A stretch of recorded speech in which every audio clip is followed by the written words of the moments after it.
RabbiNasoraia. This is Dr. Kittel. I'm only showing my full face because I'm in a slow internet. But we want to thank you for taking your time to educate us and share us with about the Mandaean religion.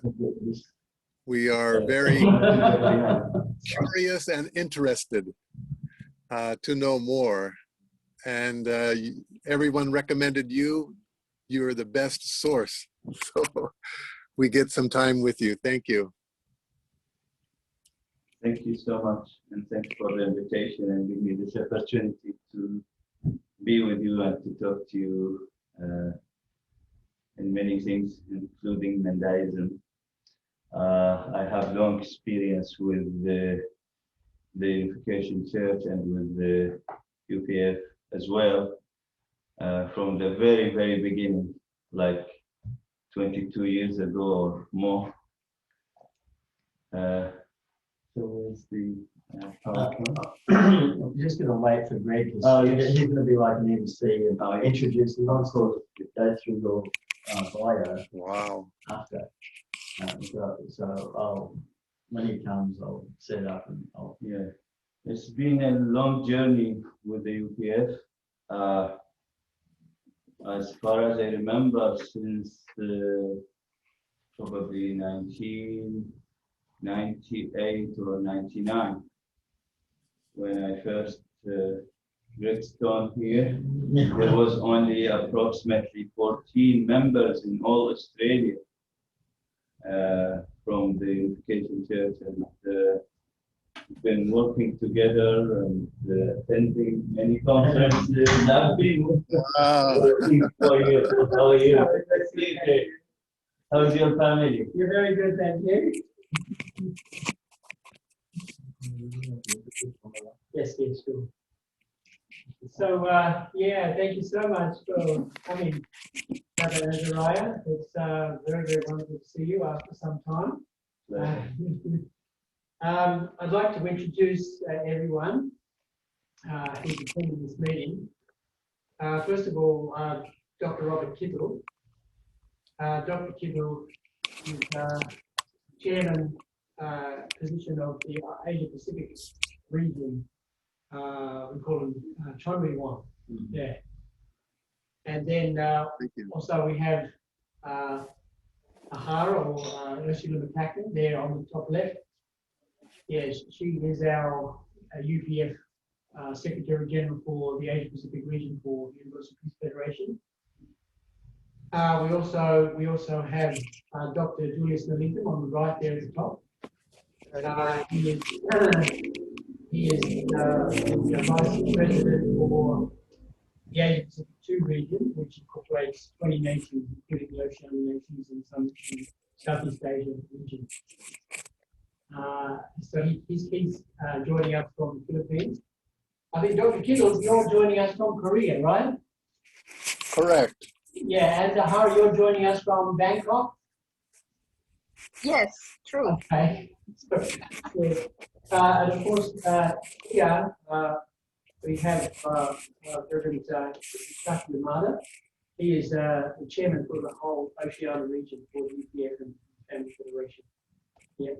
And we have Reverend John Lee, who is the national leader for the Southern chapter of Family and UPF.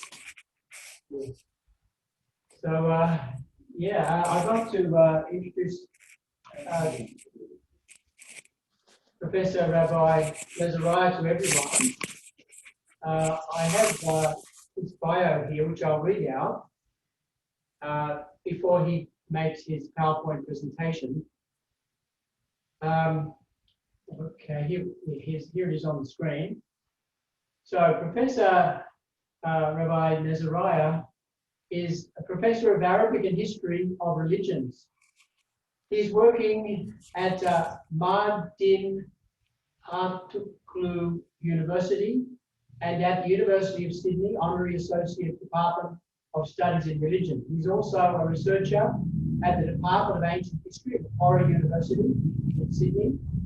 Up to present, he has obtained 4 doctorates in It's 5 now. Oh, 5, Let's all go. 5 now, so it's out of date. On his card. Oh, okay, excellent. So, the 5 doctorates actually in various fields of humanities. He's a distinguished Australian philosopher, academic, artist, social activist, author, public intellectual, and prominent leader. He is credited with having brought cohesion, coherence to the fields of Mandaism and Gnosticism. He is the world leader of Nasoraia Mandaeans. He is a founder of the Mandaic and Semitic program for the postgraduate studies at Baghdad University. Professor Nasoraia is an archaeologist with more than 17 years of fieldwork experience. He uses ancient texts and archaeological evidence to explore the ancient history of religion, as well as the religious cultures of the ancient Mesopotamia. Professor Nasoraia is also a Buddhist scholar and an international advisor of World Yoga Foundation. Furthermore, Professor Nasoraia contributes substantially to the Middle and Near Eastern studies. His teachings analyze and explain the dynamics of religion, culture, and political economy in the contemporary Middle East. This has been transformed freshly to a special new book, which is in press, entitled Speaking the Unspeakable, Understanding Changes and Transformation in the Middle East. He won prizes in many subjects, including Arabic, the Semitic languages and cultures, Middle and Near Eastern studies, political economy, human rights, logic, archaeology, religious and indigenous studies. He delivers many public lectures on the dynamic of healings and the nature of spiritual mind. So, without further ado, we'd like to give a very warm welcome to Professor Nasoraia. And we hope that the structure of the meeting, because I think some of our people have to read things out now in 15 minutes. So we have several questions from our audience, which there's probably about 14 questions here. So I think I sent some of them to you, and I have a few more as well that have come in. So after your presentation, we can then go through the questions, if that's okay. Yeah. Okay, so over to you. Oh, sorry. I think before we begin, it'd be good to have a prayer. So I'll ask Reverend John Adamides to offer an opening prayer. Okay. Go back to our screen.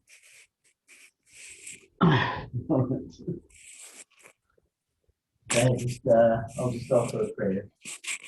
Okay, dear Heavenly Parents, we're very grateful to have this opportunity to have Professor Nasoraia here with us to share with us the Mandaean faith and tradition and hope and expectations, and that we can really learn and come closer together to understand the core essence, because we are one family under God, and we are your children. You long for us to unite as a family, and we know that we need to know the truth, understand the truth, and recognize that through your word, we can really find harmony and peace. But to sift through the chaos and confusion of the world, we need to share and understand more deeply. So we ask your presence as we have this opportunity to understand the Mandaean faith, and that we can start to merge as one family. So I ask your presence and offer you this in our collective names and in my name, John and Shizra, as a Central Blessed family. Thank you, and I'll just get this set up to share the screen.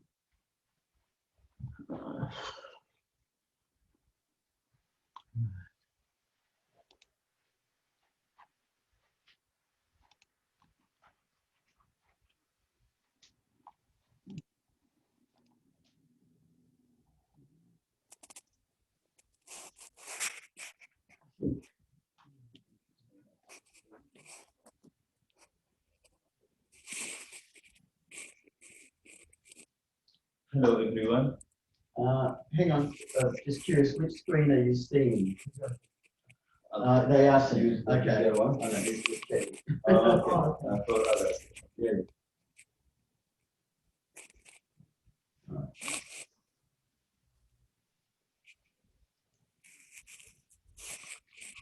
So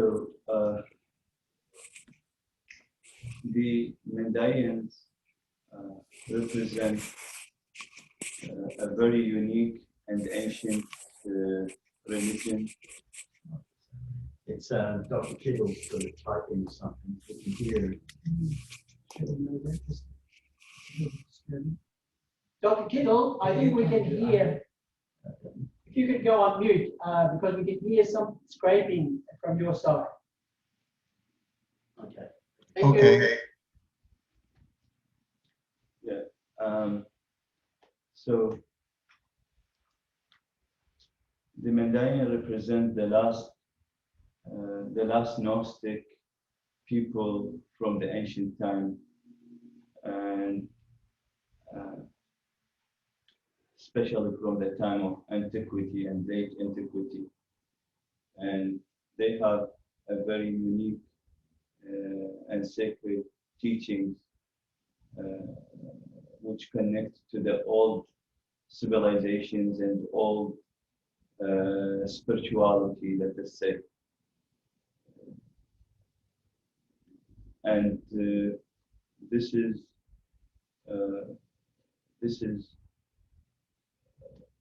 being proved by many scholars regarding their language, their history, their culture, and their teachings. But the main part of that is the monotheistic aspect of the religion, because they worship one God, which called Hayy, or Hayy Rabbi, means the living one, or the great living one.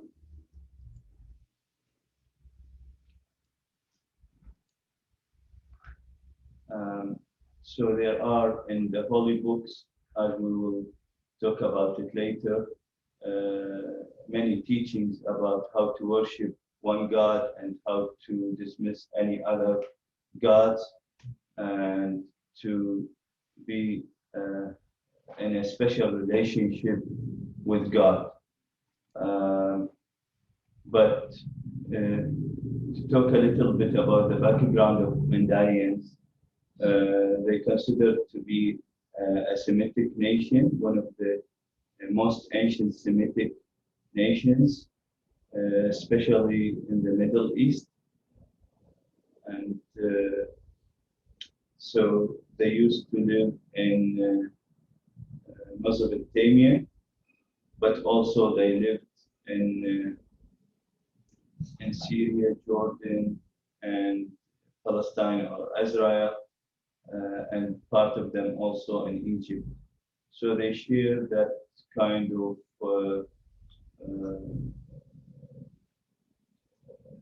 unique link to ancient civilizations of the Middle East. But recently, in the last 2,000 years, they used to live in Iraq and Iran, especially in near the rivers, because the water and the rivers represent an essential part of their tradition and rituals and daily lives and daily religious life. So they used to wear white, and they have a very strict rules of purity and purity of mind, body, and soul, as well as purity in relationship, as we will talk about it later. Especially, they don't have an intersexual relation before marriage or official marriage. And they have also a secret teachings which called Manda.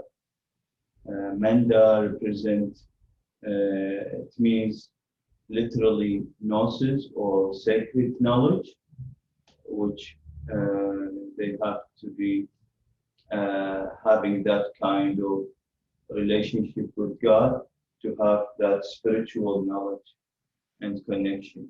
We call it Lofa, a unification between heaven and earth, between human and God and angels. And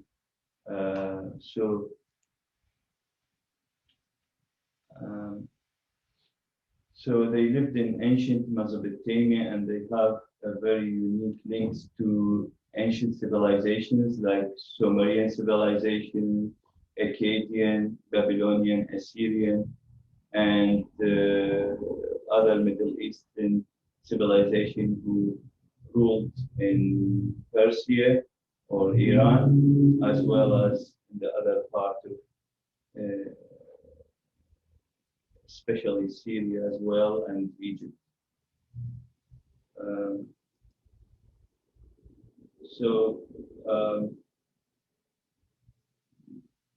Very important part of their teachings is to have that spiritual knowledge, which is, we call it Manda, and the symbolism of rituals and symbolism of the practices that they use is all related to this transformation between human or earth and heaven, and to create a sacred space all the time between the person and God. And that's why the secret teachings is always hidden with secret codes in the holy books, as well as in what we call the sacred scrolls.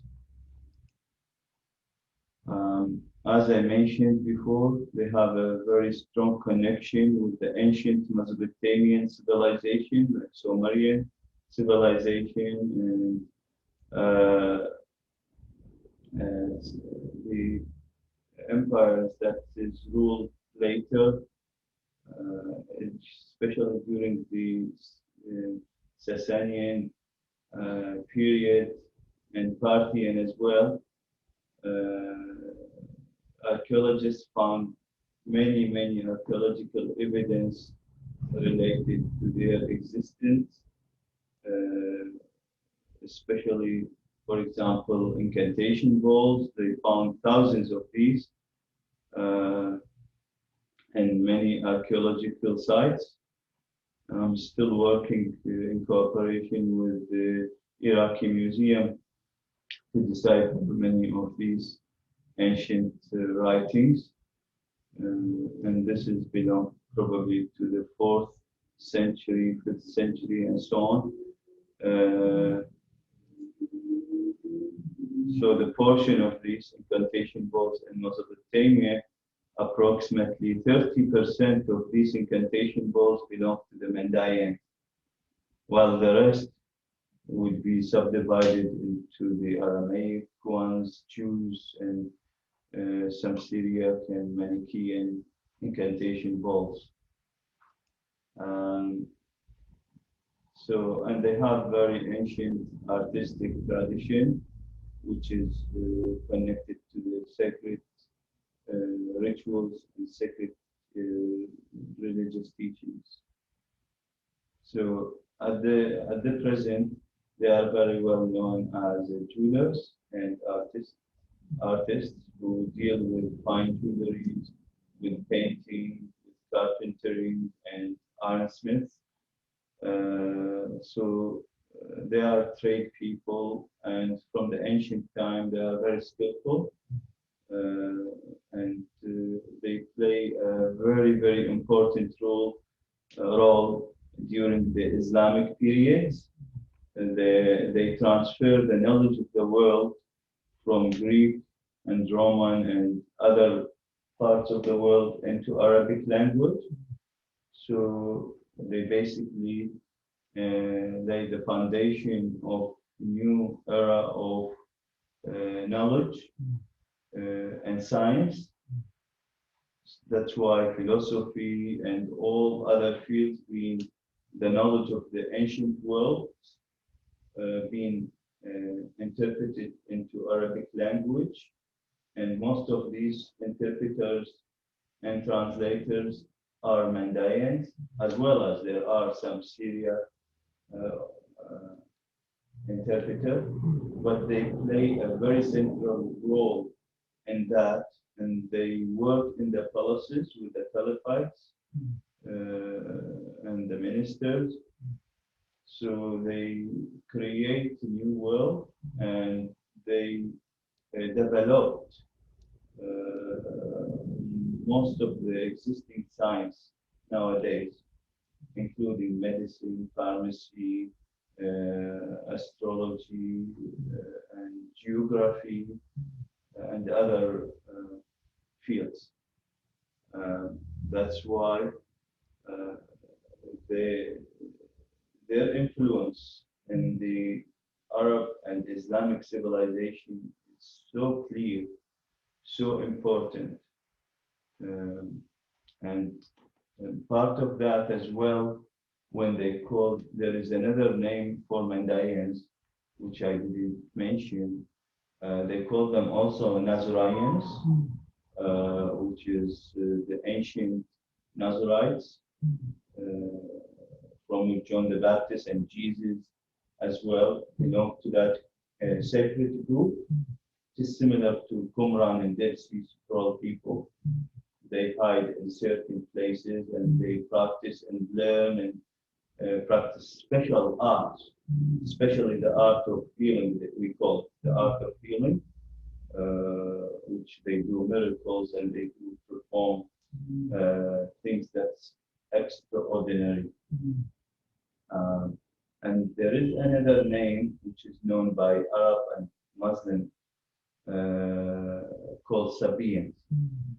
And interestingly, Muhammad, the Prophet, also being called the Sabian, Muhammad the Sabian, and all his early followers, early Muslim fathers, they all called Sabians.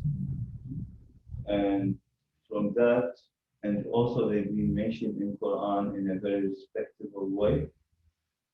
That's why they play a significant role in the historians and also other Islamic scholars. So the art of the scroll, as we mentioned, they have special and unique art, and that art filled with the symbolism and codes, universal code, they call them,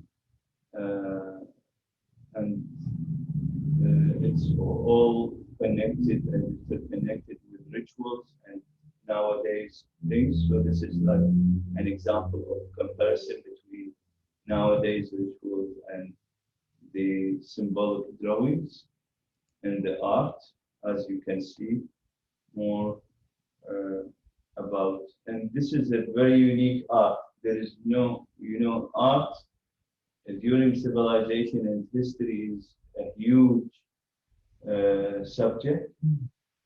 This is a very unique. There is nothing like very special, very unique to Mandayan sacred art. As you can see, this is just more examples from different scrolls.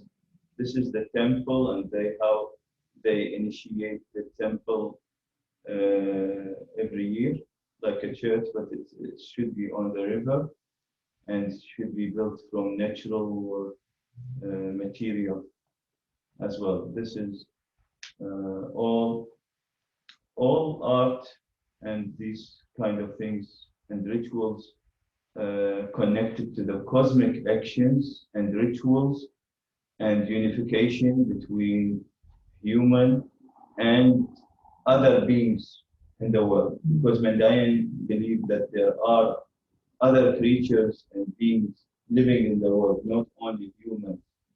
So humanity or human is not a central in the universe, like in other traditions. There are other civilizations, other beings living in different forms in many parts of the universe, in different galaxies, in different planets.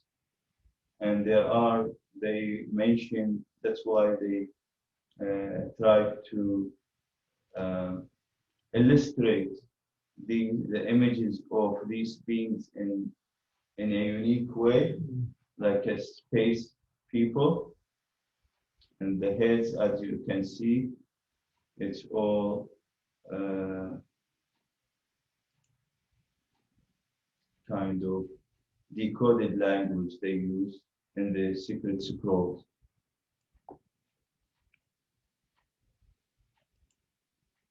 As you can see, this is more examples, and this is examples about the alphabet and the universe. This is a representation of the galaxies in the universe and how to access and reach the center of the centers, and the connection with the knowledge, secret knowledge, and art.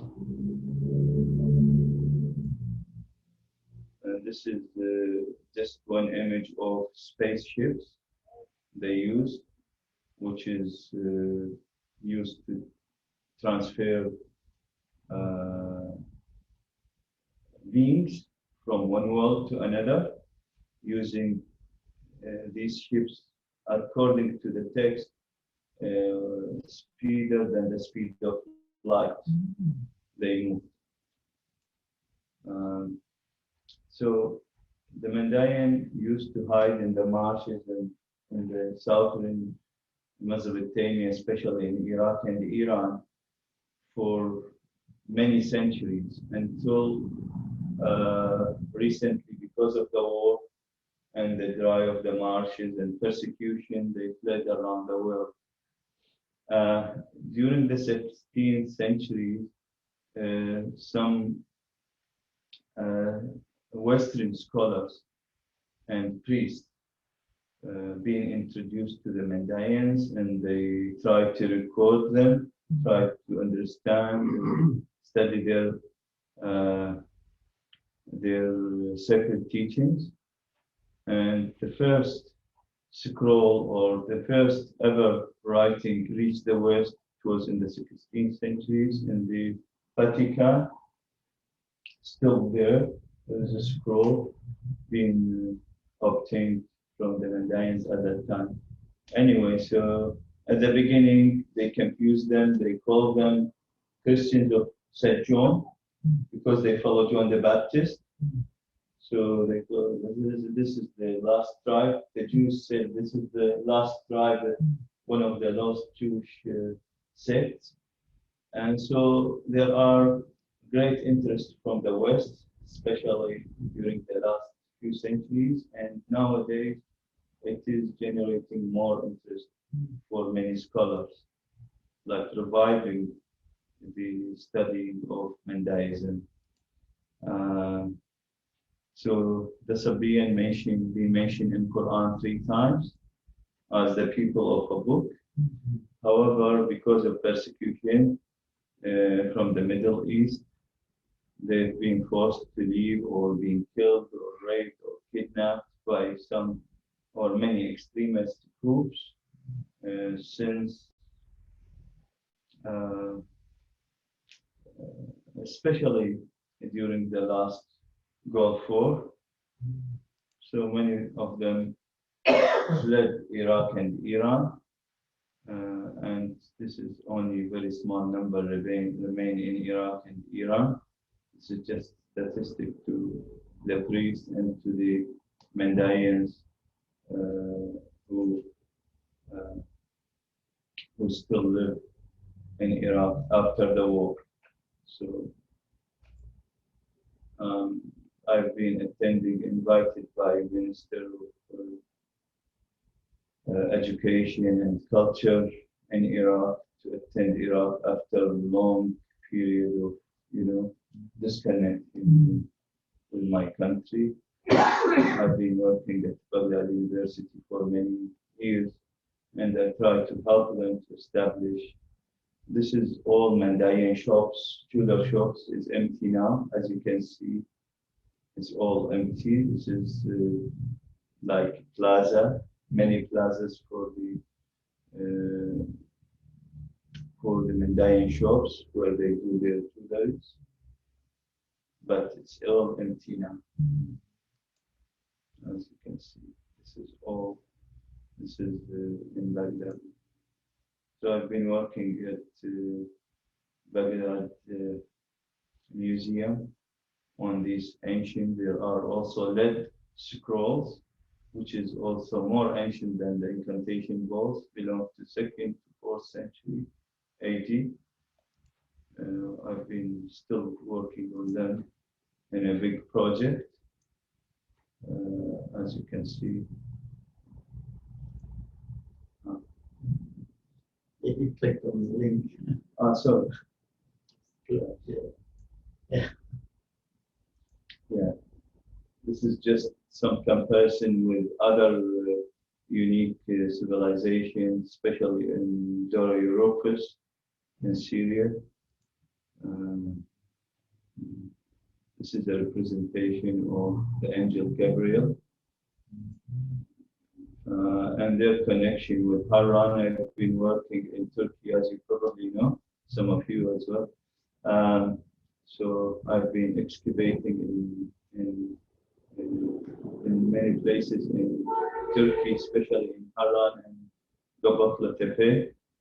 And during that, we've been discovering new, we've been blessed with new discoveries, which is also connected Mandayans with these ancient sites. And this is very unique.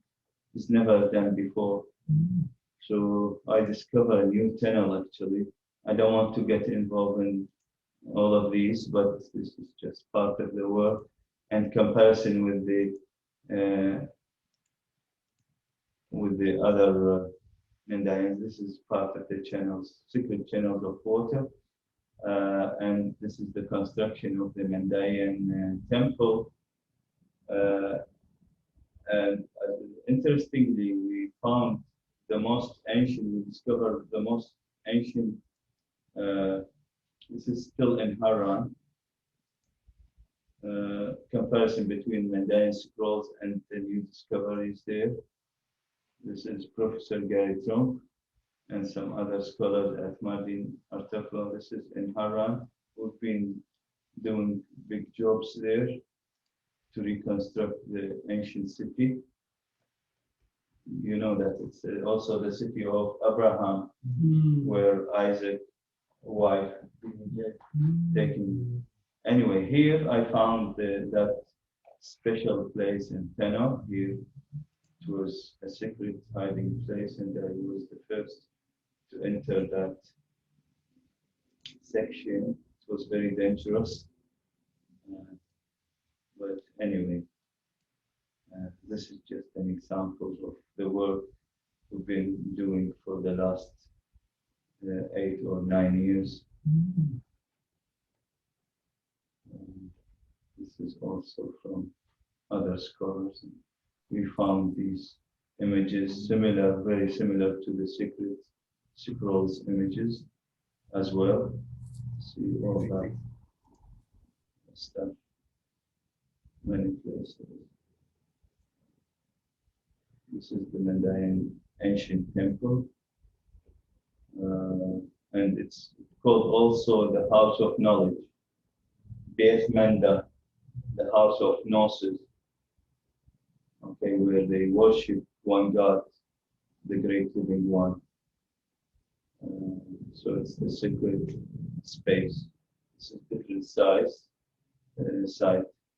Interestingly, in Göbekli Tepe in southern Turkey, near Haran, this is the most important discovery in the whole world in archaeology.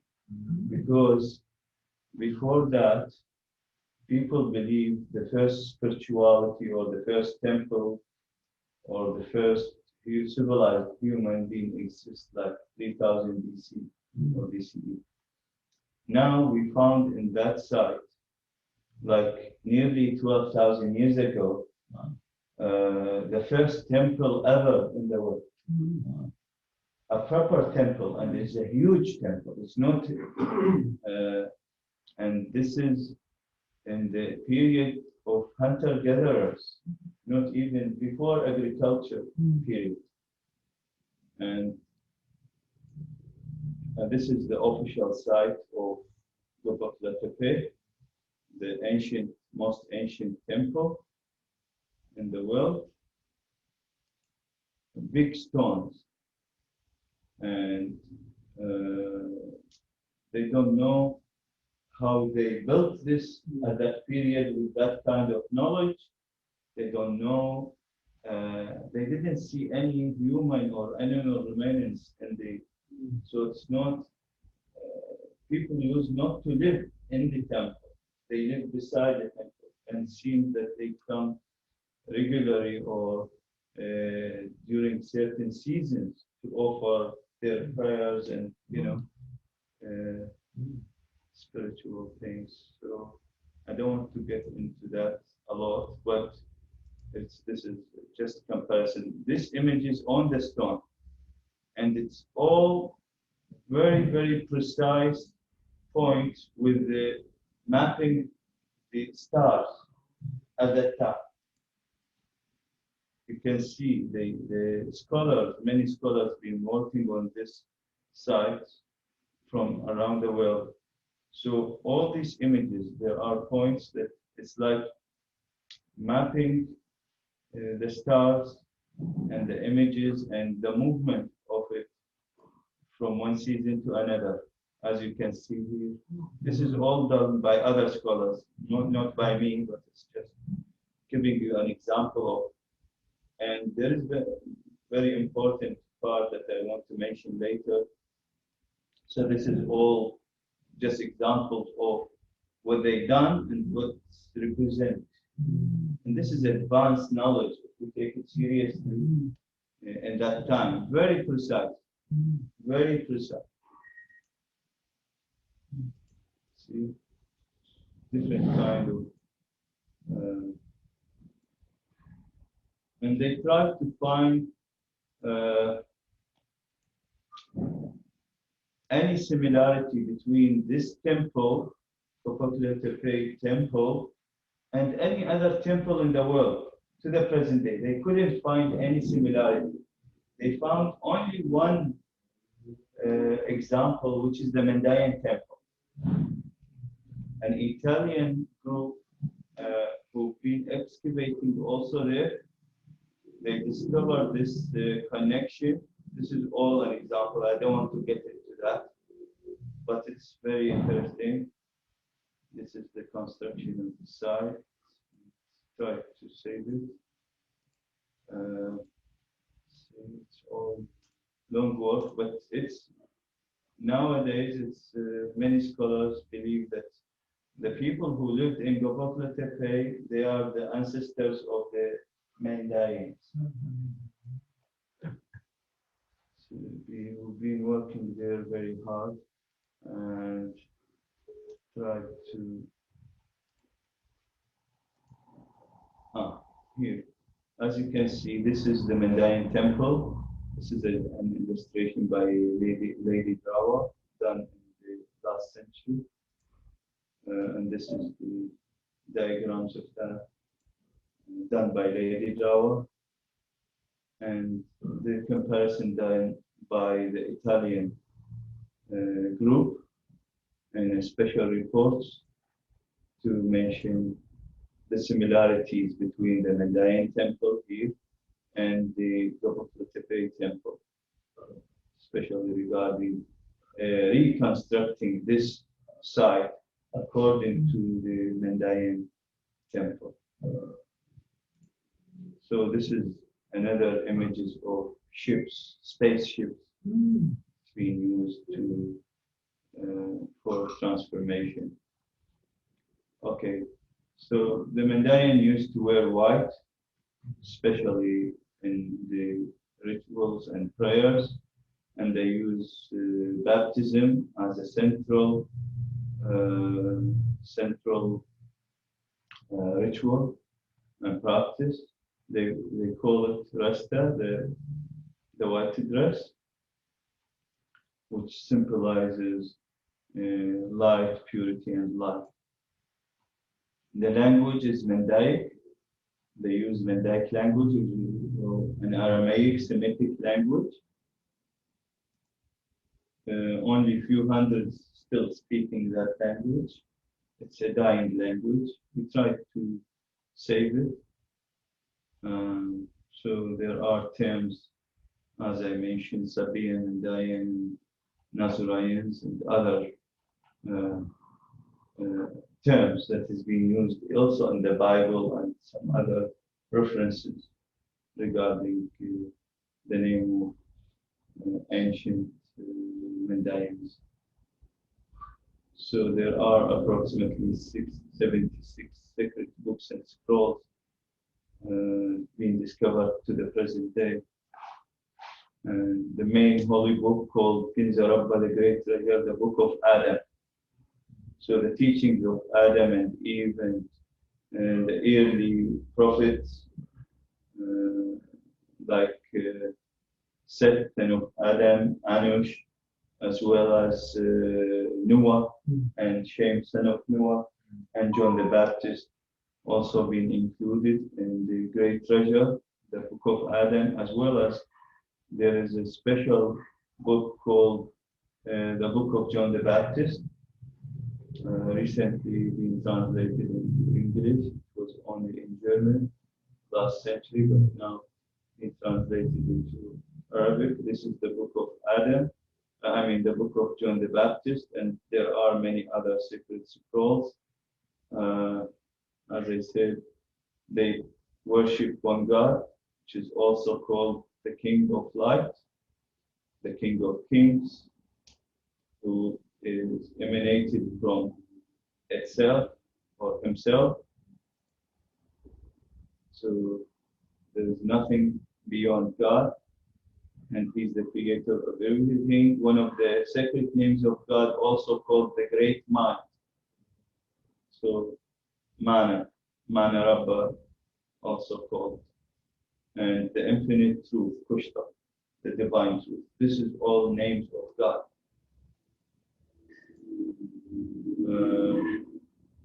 So there is no earthly founder of the Mandaean religion. Like in other religions, you see, for example, Moses or Muhammad or Jesus, or in Mandaism there is no founder because it's all relationship between God and human. But there are what we call great teachers. And another term, the prophets or messengers.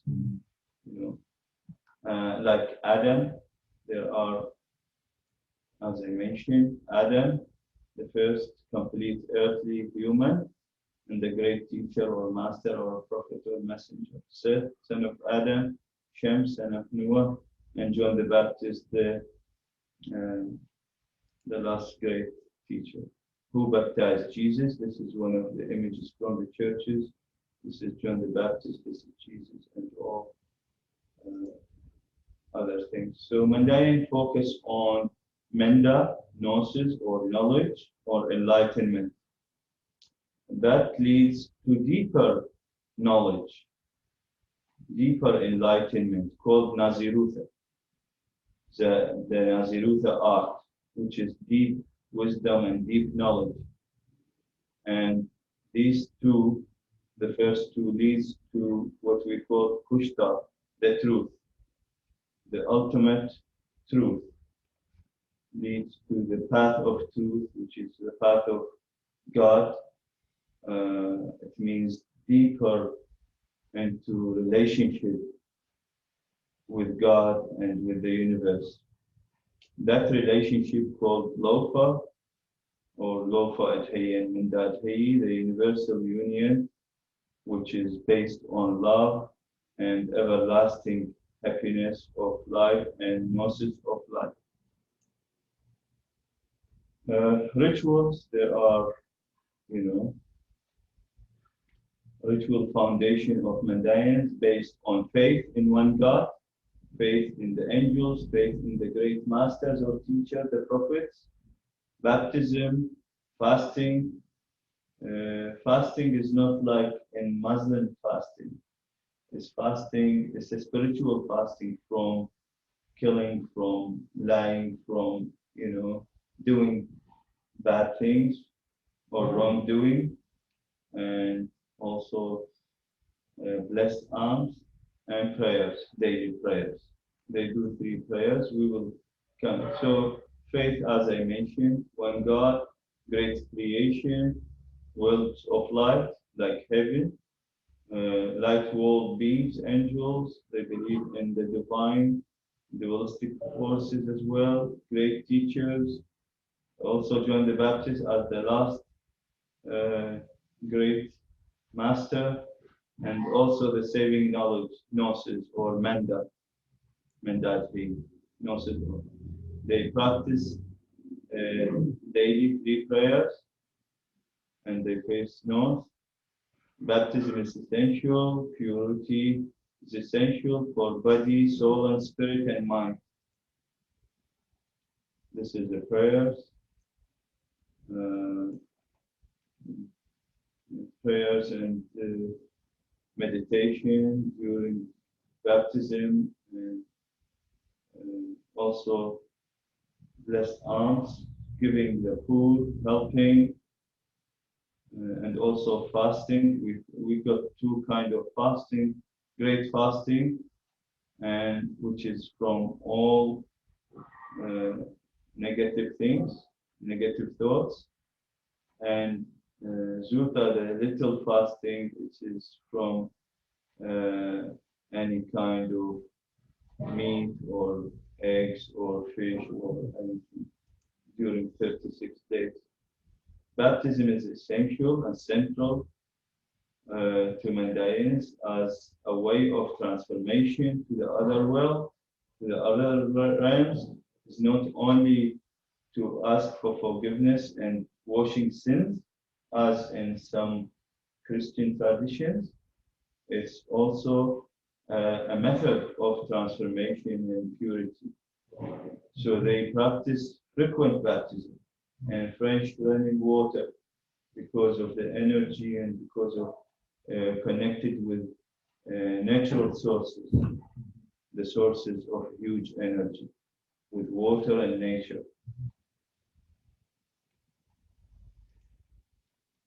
So the full baptism here during there are 4 major feasts or Eids in Mandaeans, and it's all connected to the creation of the universe and the creation of earth and light on earth.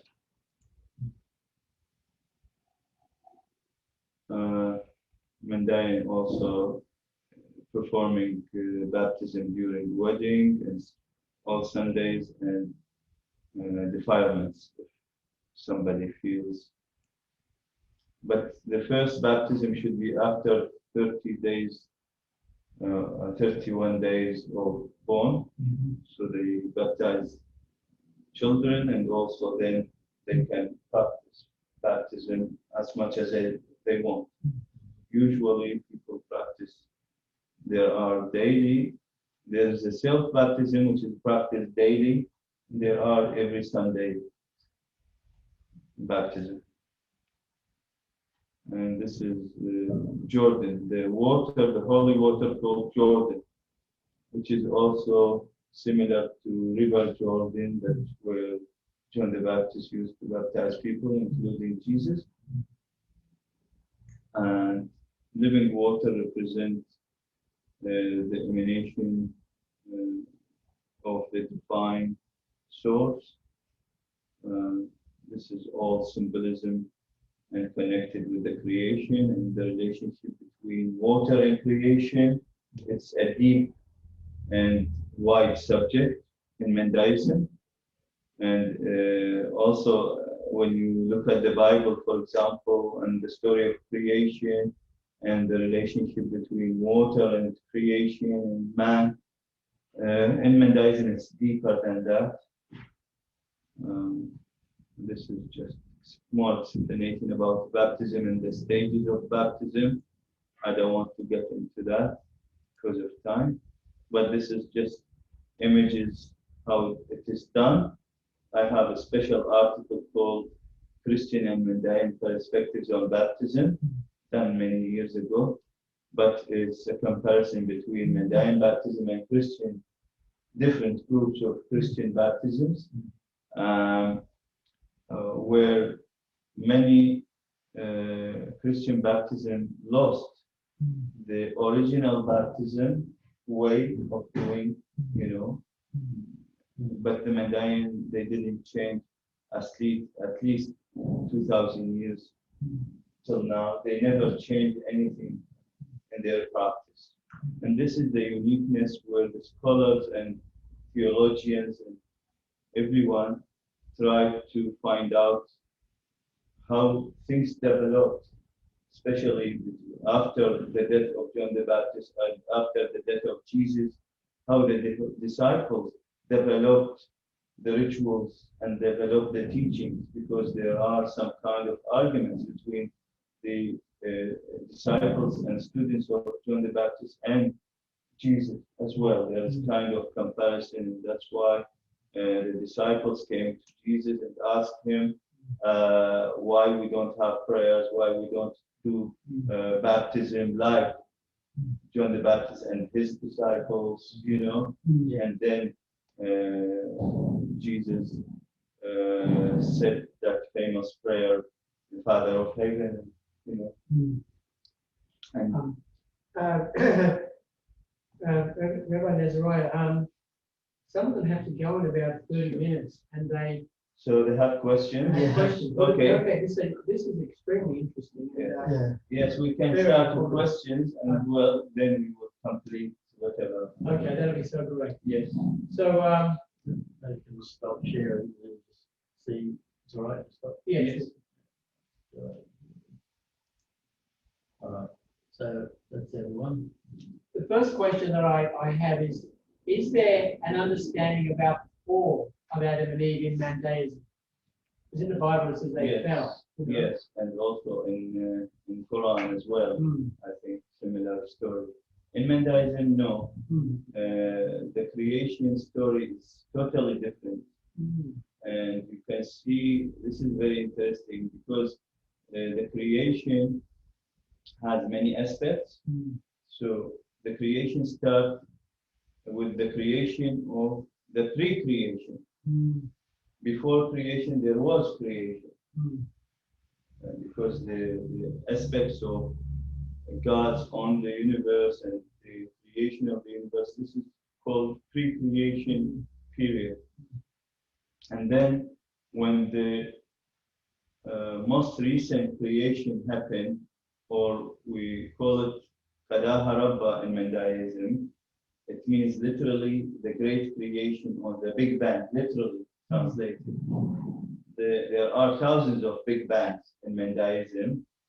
The last one happened, according to the Mandaean sources, 17.5 billion years ago.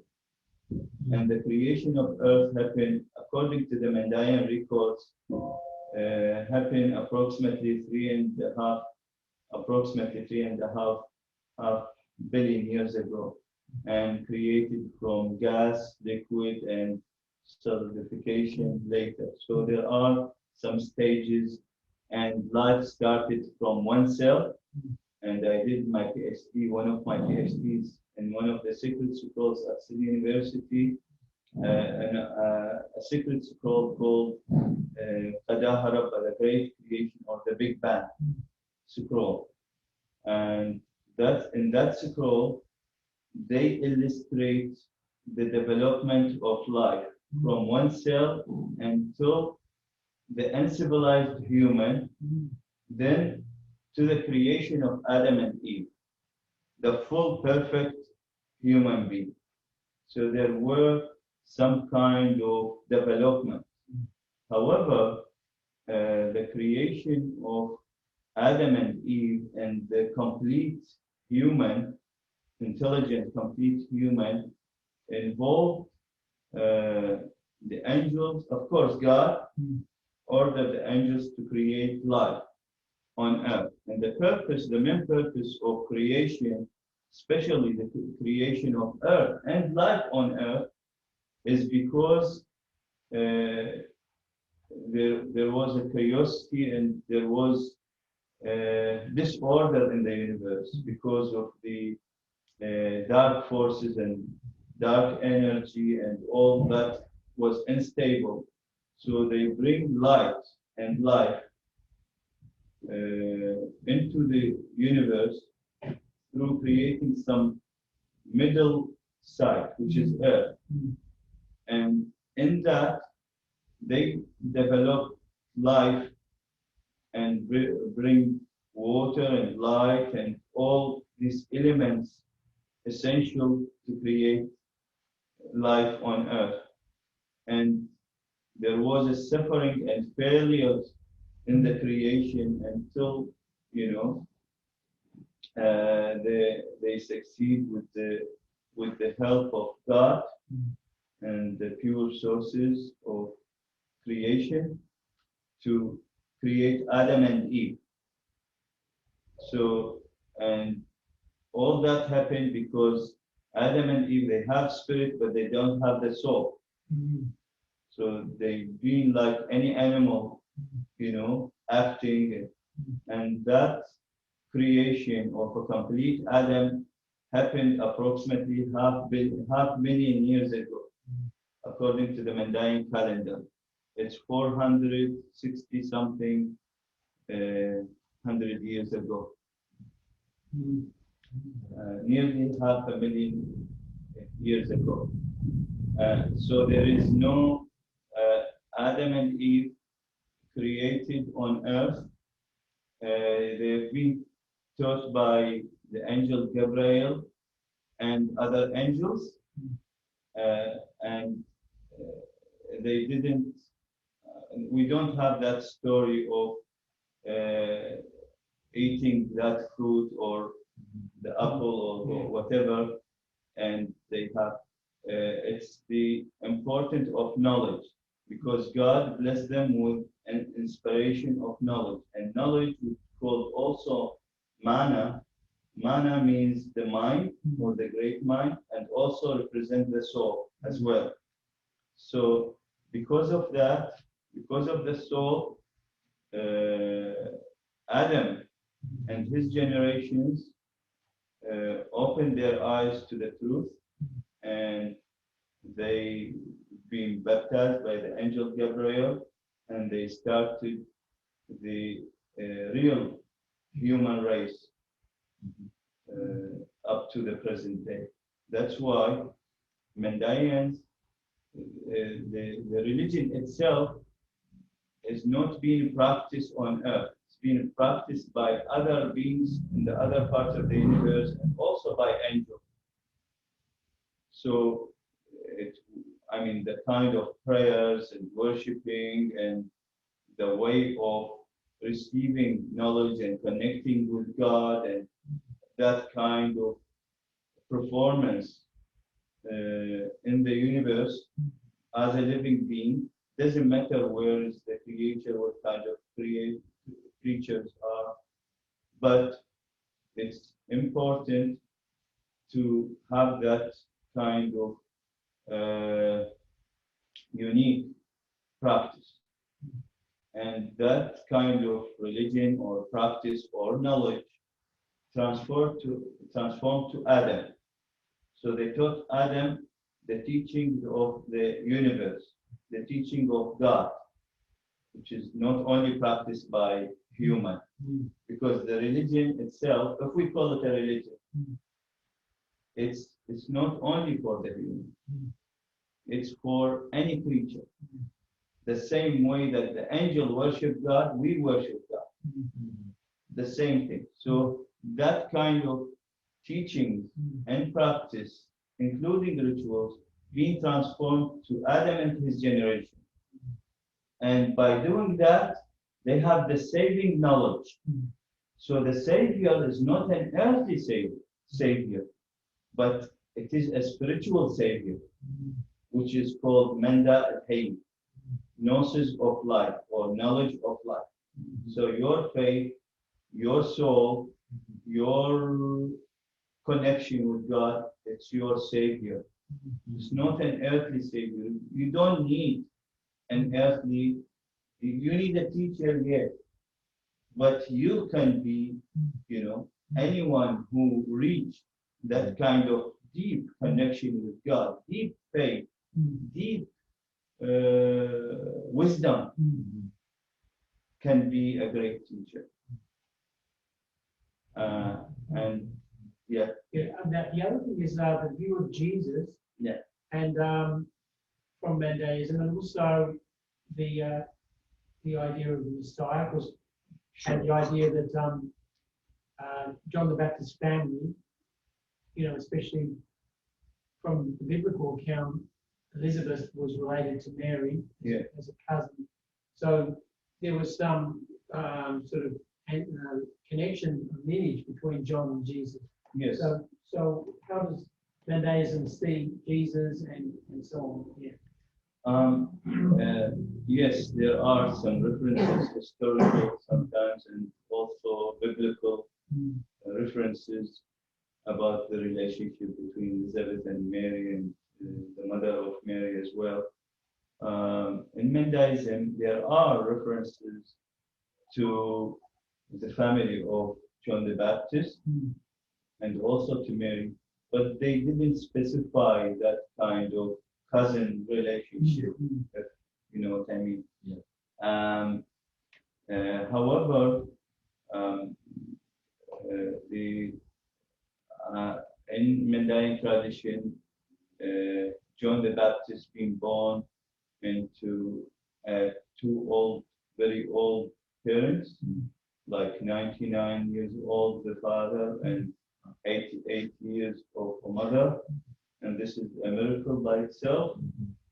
And John the Baptist have a wife called Anna, the enlightened one, and he got 8 children, 4 boys and 4 girls, and they continue, and it's not being slaughtered or killed by Herodes. So John wasn't killed? No. Oh, okay. He had a natural death. Okay. While he was baptizing people, according to the Mendaean sources, as well as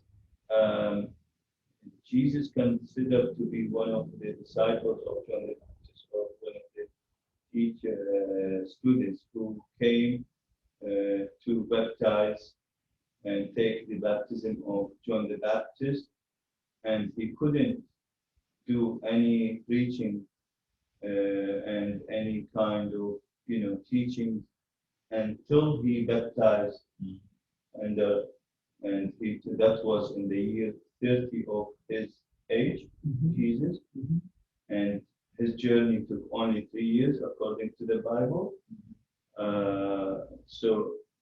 But after the baptism, then it was like a permission for Jesus to do whatever he should do. You know what I mean? So, but the Mendaeans follow the teaching of John the Baptist, not the teaching of Jesus. But they respect the masters who teach about one God, who teach about purity and about love, peace, harmony. Amazing. Perhaps we could ask now those basic questions. If we have other questions coming from some other people, please. Yes. RabbiNasoraia, thank you. Your work is invaluable, especially for the Mandaeans. If you lose your history, you lose your culture and heritage. So looking at the amount of effort and work that you put into preserving it, from the archaeological sites to your studies, to your teaching, I'm amazed and grateful. Your work is tremendously valuable. And for other religions as well, that they can take this effort to know and understand their traditions and cultures and history You've done an exceptional job. Yes. So I have two questions. I'm one of the people that needs to leave a little early because we've got another program, but I have two questions. First, the Jews, the Christians, and the Muslims all believe that God breathed his spirit into us. And that is what made us unique from all of the other creations. So is that teaching also part of Mandaean? Yes, but My second question yes, sir. is, why is marriage so important and essential for the Mandaean community? Two questions. Again, thank you. Sincere appreciation. Regarding the first question, which is In breath. yes, yes. Sure. So I mentioned during the lecture something very important, which is a human consists of three things, not two things: body, soul, and spirit. So at the beginning, there was only body and spirit. But later, man blessed with the soul, which is a secret treasure from God, like from his own heart, and inspire and bless the human body or Adam with that soul. So because of soul, knowledge came, the true knowledge, the true love, the true enlightenment. And yes, so in that point, because if you see the Jewish, including the Christian, because it's same teaching approximately, also the Muslim, there is a confusion because of references to spirit and soul, and this is a huge subject in these traditions. But I mean, we share the same thing with the monotheistic religions, that because of God and the Spirit of God bless us with that, and that's absolutely true. And regarding the second question, it is central and very, very important to marry. More importantly, is to have a pure life before marriage. And this is because it means virginity in all aspects, not only in physical relationship, but also in mind and action. This is the purity, because they shouldn't look in a bad way or whatever to other human. Until you marry, then your wife would be your partner. So why is that? Because it is like completing each other. It's like part of the journey of maturity, we call it, of enlightenment. So you can't start with a disabled maturity or with a disabled knowledge. You have to have kind of pure background and pure aim to God, and to respect the stages of development of a person as a human. So the maturity of actions, the maturity of how to understand life and marriage and protecting life, because we call God Hayy, means life or the great life. So we have to marry, we have to produce family in order to keep life. However, this life would be this,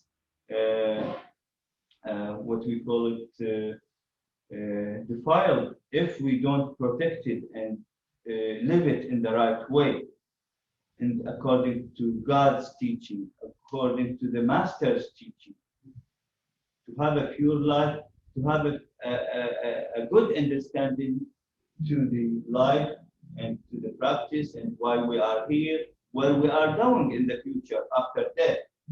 You know, from where we came, it's all interconnected to that point of interrelationship.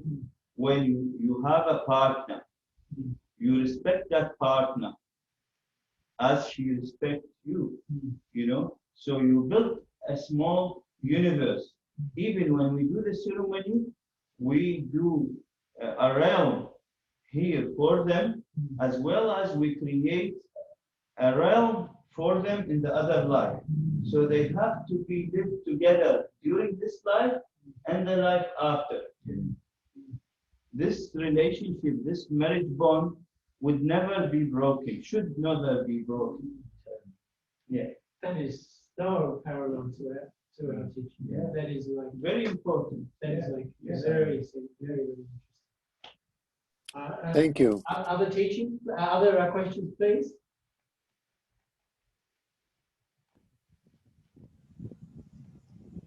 Yes, Reverend Greg. Yes, go ahead. Yeah, thank you very much, RabbiNasoraia.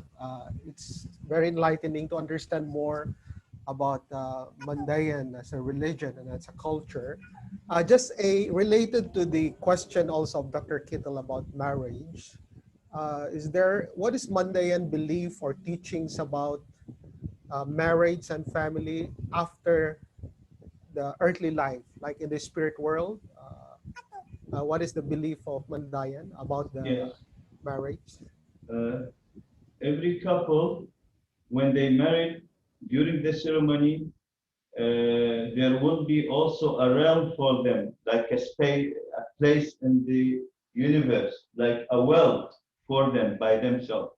So when they leave this world and this body, they live together in that realm, and they become one as well.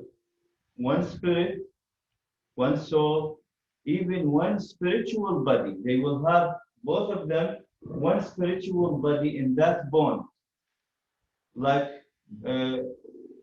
one coin, but with two faces, male and female, and the lineage of this family with their ancestors. It means in the past and in the future, it's all come together. So that lineage of ancestors, all grandfathers and mothers, will be unified as well with or interconnect with them, as well as with the primordial grandfathers. It means the angels and all that light world beings, guardians. They also considered to be as our grandfathers.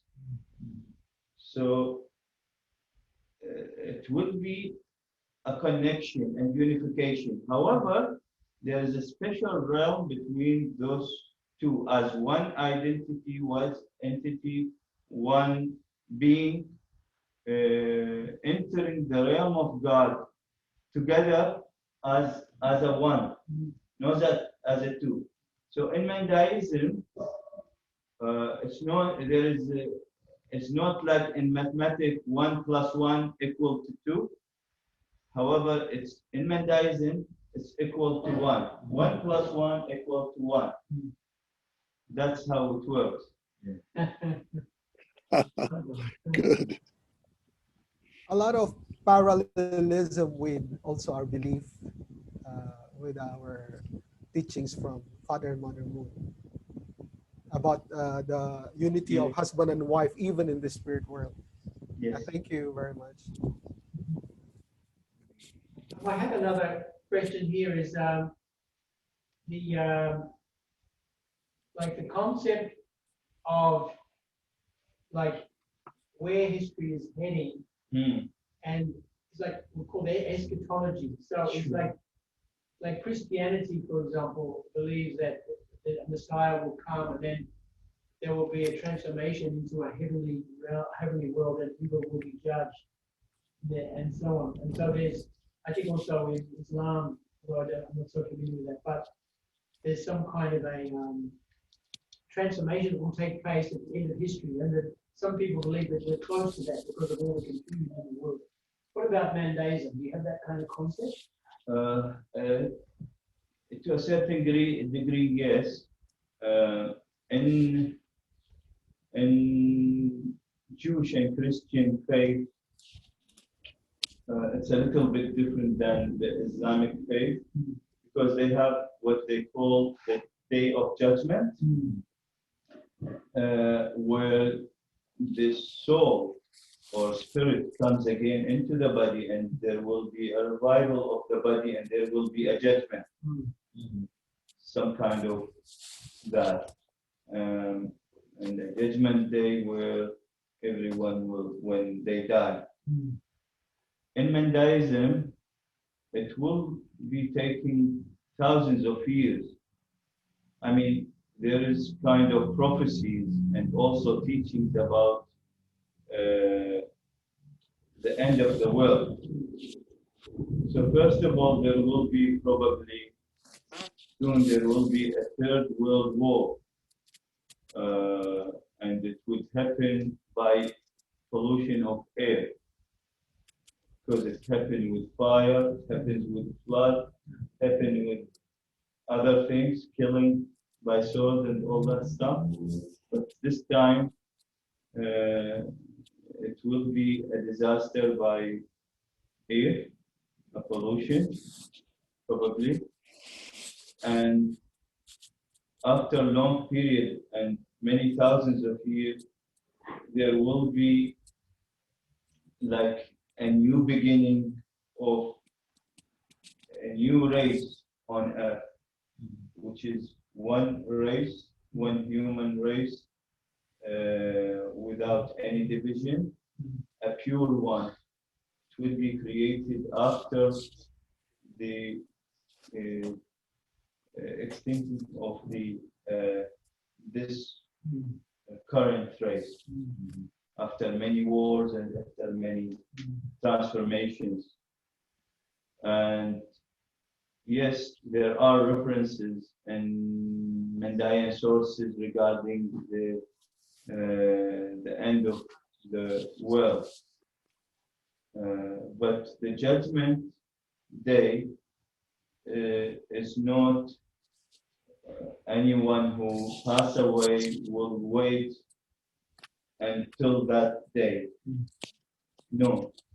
If somebody passed away, that person or that soul would have a special journey to the world of light, a special journey of purification and purity and other stations, let us say, when the soul becomes 100% pure and become like pure light, when how it comes from God, then it comes back to God in a special realm with the angels and with the guardians, special realm called the worlds of light or the world of light. Yeah. Thank you so much. Other questions? So I have a question. So this Mandaeanism is the Semitic message, same ham Japanese and same line. And I think a major world religion, usually the Jewish, Muslim, Christian, those famous groups from Adam's lineage, Noah, or Semitic. Yes. And even John the Baptist, I think John the Baptist is also the son of Zachariah for the Jewish group. Yeah. So how to relate Mandaeanism and this kind of John the Baptist? This is the same religion of a Jewish group or totally start from new line? Yeah. How relate with? This is still a question for historians and theologians, because they don't know the exact origin of Mandaeans. Because of this great similarities with Judaism, and with Jewish tradition. So, for example, they have similar story of the flood and Noah and Sam, son of Noah, after the flood. And there are references to Abraham. However, Abraham, according to Mandaean oral tradition and some other references, Abraham was a Mandaean. However, he took his own path later because he committed like a sin of circumcision. And because of that, he was one of the great leaders and great teachers in Mandaeans, but because of that, he was put aside. That's why he traveled from all of the Mesopotamia and traveled north towards Haran, and he took all his group with him.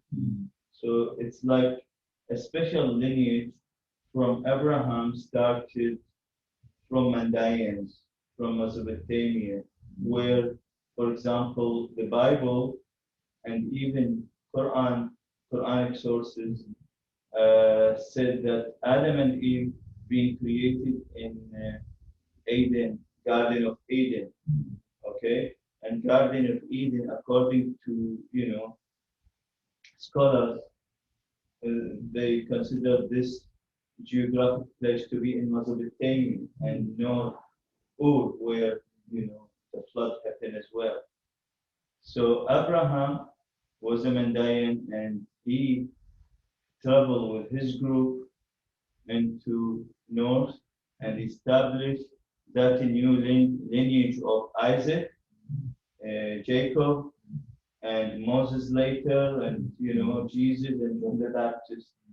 So the two lineages meet together again because Mandaeans lived in many areas, including Palestine and near Jordan Valley, as well as other parts of Syria and the mountain area near Israel. And in that, when you look at the life of John the Baptist and life of Jesus, there are some missing periods and missing links in that. For example, the Bible couldn't tell us a lot about the life of Jesus from 1 year until 30.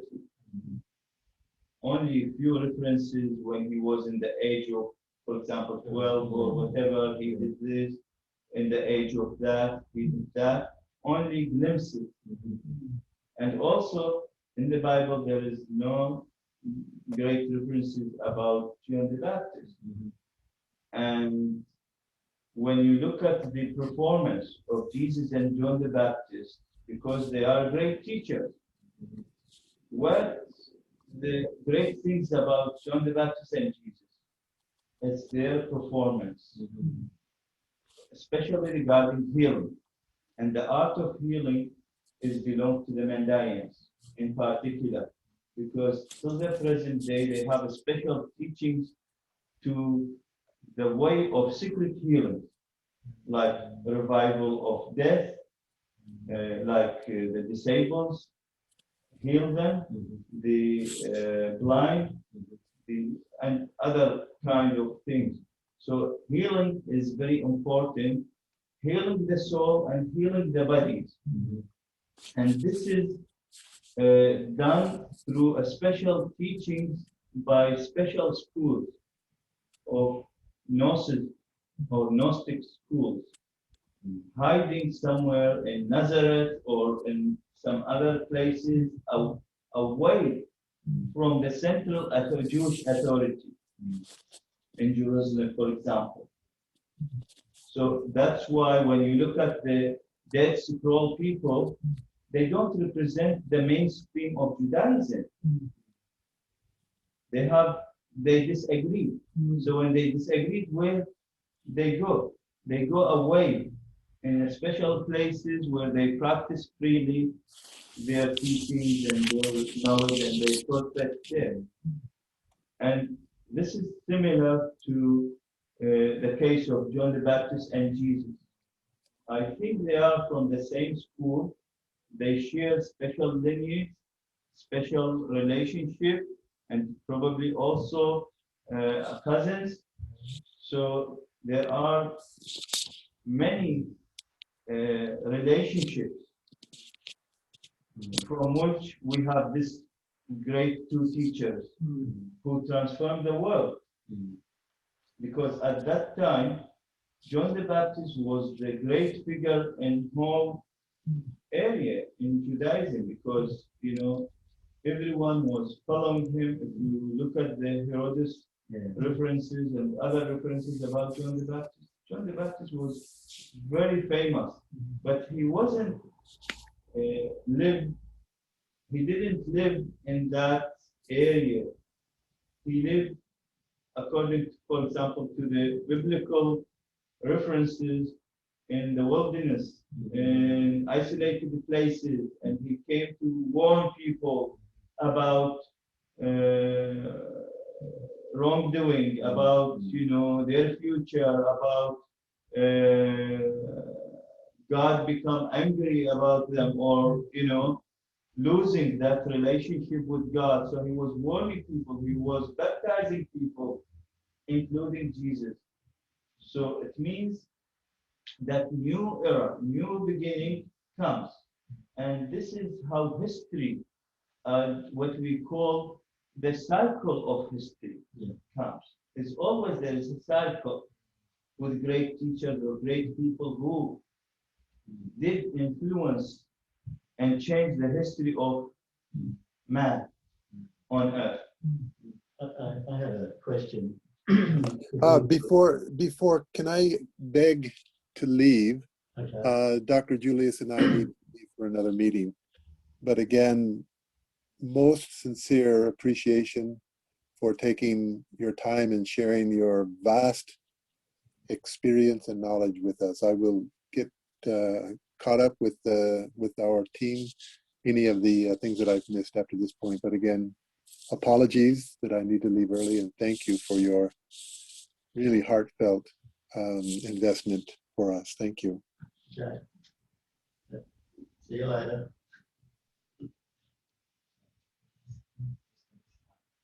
Hara, are you going to be, do you have any question or comments? Yeah, I had a question. Somehow I understand that I think in Mandaeans, the rabbi has a special role and maybe also needs special qualifications. So I would like to know more about the role of the rabbis. Yes, it's very difficult to become a Mandaean priest or a rabbi. A rabbi is just another stage in the hierarchy. So to become a Mandaean priest, you have to be, I mean, of course, there is training and teaching and qualification. But before that, there are some other requirements, like the lineage should be comes from a pure lineage, without any disease, without any, from a priestly, even if his father or grandfather, they are not from priestly, but their ancestors from pure lineage, without any kind of disability or kind of disease, inheritance, or anything. So they follow lineages and to up to 2000 or more years. So they know this person, what's his fathers and what were their ancestors, who are they and what kind. So there is a kind of special investigation should be done according to the Mandaean rules. This is just for the preparation. However, if the person become already, there is a special ceremony for initiation to the Mandaean priest, which is according to comparative religious studies, it's very well connected to ancient Sumerian civilizations practices for initiation of priests. Part of that is to have be awake for 9 days, essential first 7 days, 1 day before, 1 day after. So it's altogether 9 days without sleeping, only prayer. So that person should be really devoted to God in a very pure mind, very focused. Because if we lose that focus, I mean, nobody would survive with 9 days without sleeping. And that person, part of the training is to be have a deep, what we call it, deep enlightenment and deep religious connection, and also serving God and humanity. Yeah. But they should live in the daily life. We can't eat or drink as normal people. We have to only use natural sources, natural food, like fruit, vegetables, and we have to cook it or prepare it by ourselves, or a very qualified person and baptized in a special way. And their food should be also wrapped with the white cloth, baptized material, everything. They have to baptize themselves before they eat. So it becomes a Mandaean priest like an angel. The same way the angel lives, the priest should live the same way, even with food and purity.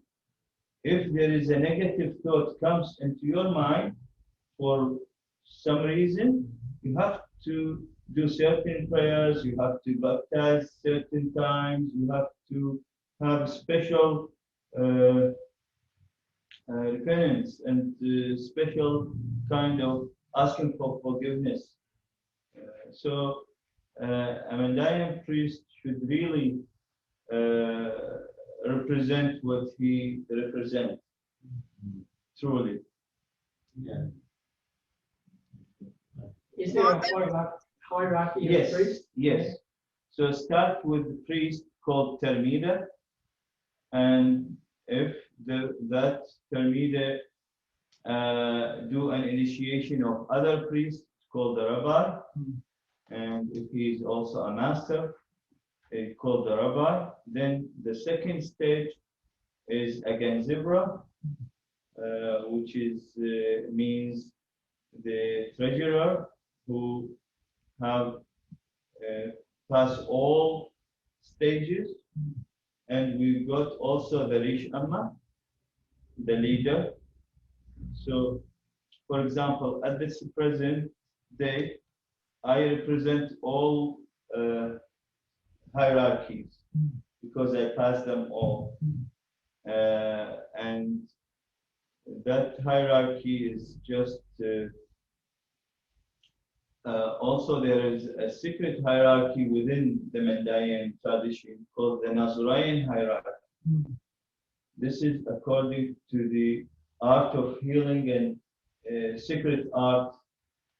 If they have deep connection with God, then they can reach certain levels in that secret tradition.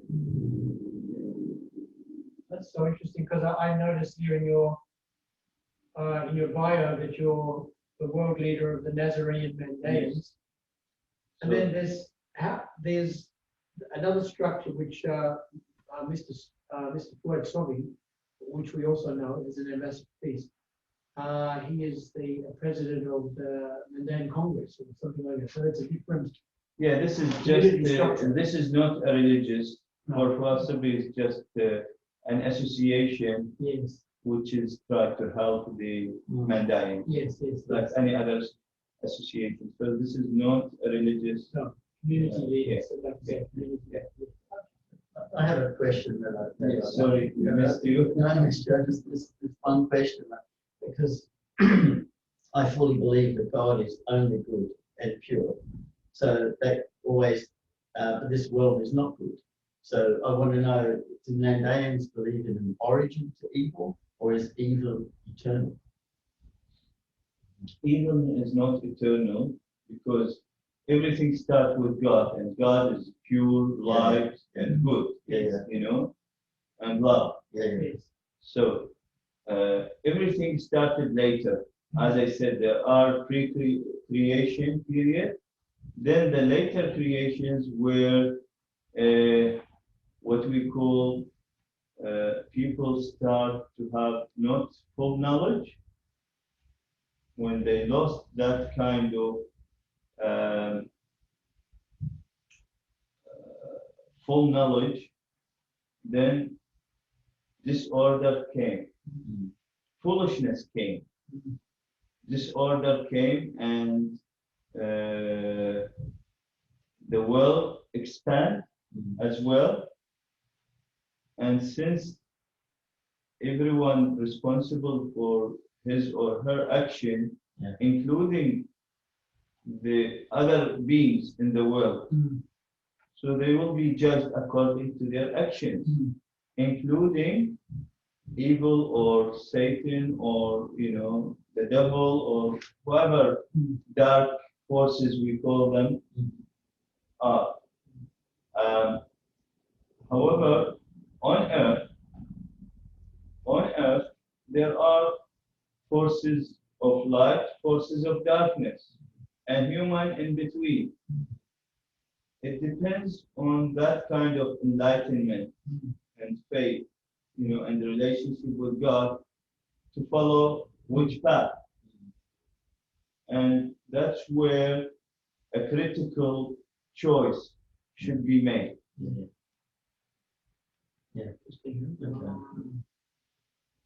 So you do believe in the devil? Yes, Okay. but it's not eternal. All the devils, even all the bad things, all should be in the end. Well, it should be all turned into God again and be faithful with love and with purity, and they all will be purified. They all the family of God. They all return to God. That's why if somebody go astray or do bad things or disagree with us, or if we call that person an evil person, I'm sorry for that expression, but we must love everyone. Embrace everyone. That's where the transformation of evil comes. And this is in the Mandaean teaching. Even the great forces of evil, Satan or devil or whoever you call it, they all should be retransformed again. And how you deal with them in daily life. You got people possessed with evil spirit, for example, or with the devils, or with these kind of negative energies. How you deal with them? Deal with them with kindness, with love, with faith, with deep knowledge. That's very similar. That's exactly what we say. And we go on just for the same sort of thing. We live for the sake of others. That's the That's only why way. they must realize in one state that this is the pure seed of light, the pure seed of love and peace and harmony, where these spirits, including human, find security, a secure place, a rescue hands, which is done by pure love, pure family of life. We call it in Mandaean term the pure family of life. first question. So the starting point of evil, because of course now so many evil, then we also live for sake of others, good life, pure life is okay. But what is the starting point of the evil? Why evil Started, yeah. appear? Because if no evil from the beginning, and Adam and Eve when they follow God commandment well, but because of evil always come and also influence, even Adam and Eve was original ancestor, a good person, and they receive the influence from evil. That's why if we don't clearly know about evil, even we do good things, maybe our children make a problem, grandchildren make a problem. So what you are teaching about this origin of evil? Yeah, the original evil. I mentioned something in the lecture here regarding the creation and regarding the why earth being created, why life being created, why human being created. Earth is in the middle of the, or in the heart of the world of darkness. World of darkness contains all kind of nations and places and people and creatures of evil, all kind, endless number, and the endless worlds. Like when you look at the galaxies and you see it's endless world. So in the heart of that, in the midst of that, you have, they create earth. And how to fight darkness? To create light, because there is a disorder. And how they create light?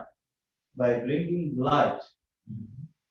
Okay? Because life, light, love, and water is all interconnected together. And by bringing this kind of love and wisdom and life and pure light into this realm, life started on earth. Billions of years before human. Okay? The journey of creation. This is obvious. In science, at least. Okay. Why we are fighting? I mean, even if we are pure, sometimes negative thoughts come. So if you are experienced, some people are very spiritual to a degree that they can see, or they can talk to spirits.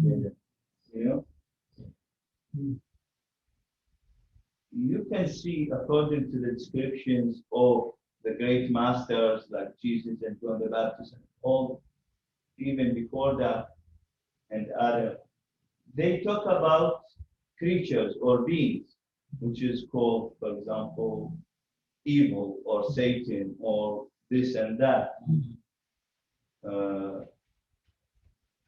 Why they are struggling with that? Knowledge and wisdom and enlightenment is the key issue. Where we've been tested in this world, we are not transforming ourselves only, but we are transforming the whole world. So if we think in a little way, then there is no purpose of life, isn't it? Why we are here? Is it an accident? No, it is not. It's not an accident for human to be here. There is a purpose. The purpose is to change and transform every energy, every world, every creature, every human into the path of enlightenment, path of God, path of love, path of family of God, the true family of God. And that's our purpose, our mission. Even our children, some of them, would go a different way. What do you do with that? What are you going to do? Taking drugs, killing people, stealing, harming others. It's easy in this world we are living in.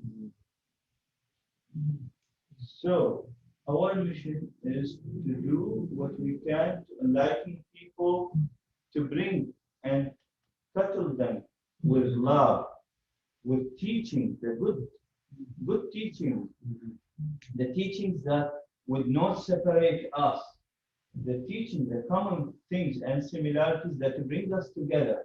Okay, you have your own personality, I have my own thoughts, you have your own experience. Okay, we have differences in shape, behavior, in everything. However, we share certain things, and there should be focus. Our focus should be there. Love, through family, through words of God, righteousness path, and all, vulnerable or our great teacher as well, Sun and Moon and other, they have a mission in life. They sacrifice a lot, like Jesus and John the Baptist and other many examples we got in history, even in daily life now. Why they sacrifice? They want to teach us about love and about the future and about our past. Despite the past is past, but we need to take some kind of experience from that to solve our problems nowadays. Everywhere there's problem, poorness, inequality, war, disease, whatever, natural disasters, everything. We have to be united, but we have to focus on the things that bring us together, to be real children of God. Yes. Otherwise, there is. Yeah. So maybe then, in the beginning there is darkness and also the disorder. Yes, In the beginning. yes, but not before God. Not before God, after Yeah, God, after God. but before Adam and Eve. Yes, Only of course. darkness, Yes, of and course. maybe it looks like darkness equal evil Yes, and disorder. yes. That's why God created the creature and human as the light and life and the love, Yes, purity. That's why this is the starting point sure. of the creation. Yes, Then even evil already there, but Yes. human beings have the effort to love. that's why we survive despite all evil plans. Jesus survived despite all evil plans, despite the crucifixion, despite all harms that done, all being transformed into good things. There was a crying, there was a weeping, there was, a difficult time for faithful people. However, there will be a reward in the future, but not through killing, not through forces, not through sword. So darkness exists from the beginning. Yes. I think good, the same. But so Satan also exists from the Satan or darkness or evil also existed from the beginning, or No, God created or somebody created. no, it's just like there are what we call many creatures who manifest or emanated through the process of creation. We call it the later stages of creation. And during that, there was foolishness appears, ego, and all other things occurs in Automatically appear or somebody created. no, I mean, they are less wisdom, let us say. Even with the angels, there are higher angels and lower rank of angels. So why we call them like that? Because also they have their intelligent mind, and they can make decisions and they have action. Okay, don't think about this universe and all angels just sitting like this. They have work to do. And they have decisions to make, like us. They are academies to learn from. You know, there is a process, there is a system. We call it a cosmic order or cosmic universal knowledge that should be taught. They have to learn a lot. So here, whatever we learn, it will be shortening our suffering later. So in a way, you're saying that evil is sort of like a byproduct of creation. Yeah. Okay. Yeah. I get it. Kind of And so- maturation. Not, it's before Adam and Eve. Yeah. Before. It's kind of spirit that is polluted Mhm. and they done foolish stuff and they have their own world. We call it a world or worlds of darkness. So our personal responsibility is like paramount that allows us to make the right decision. Exactly. Exactly. That's why we have to correct. There is our life built on countless number of choices. You don't know which choice you do. If this is the right one or wrong one.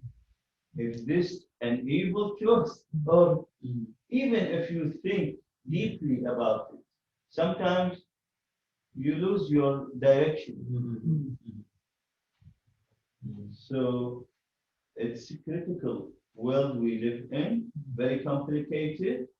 We have to work together as well and to share our knowledge, to share our love, to share our care, so we can survive. Yeah. Survive in this world, in this life, and life after. God can stop this evil. They can, but they don't interfere with your decision. So the judgment is according to you. What do you want to choose? You want a desire, a woman, an authority, money, you know? So if you love this path, can you take it?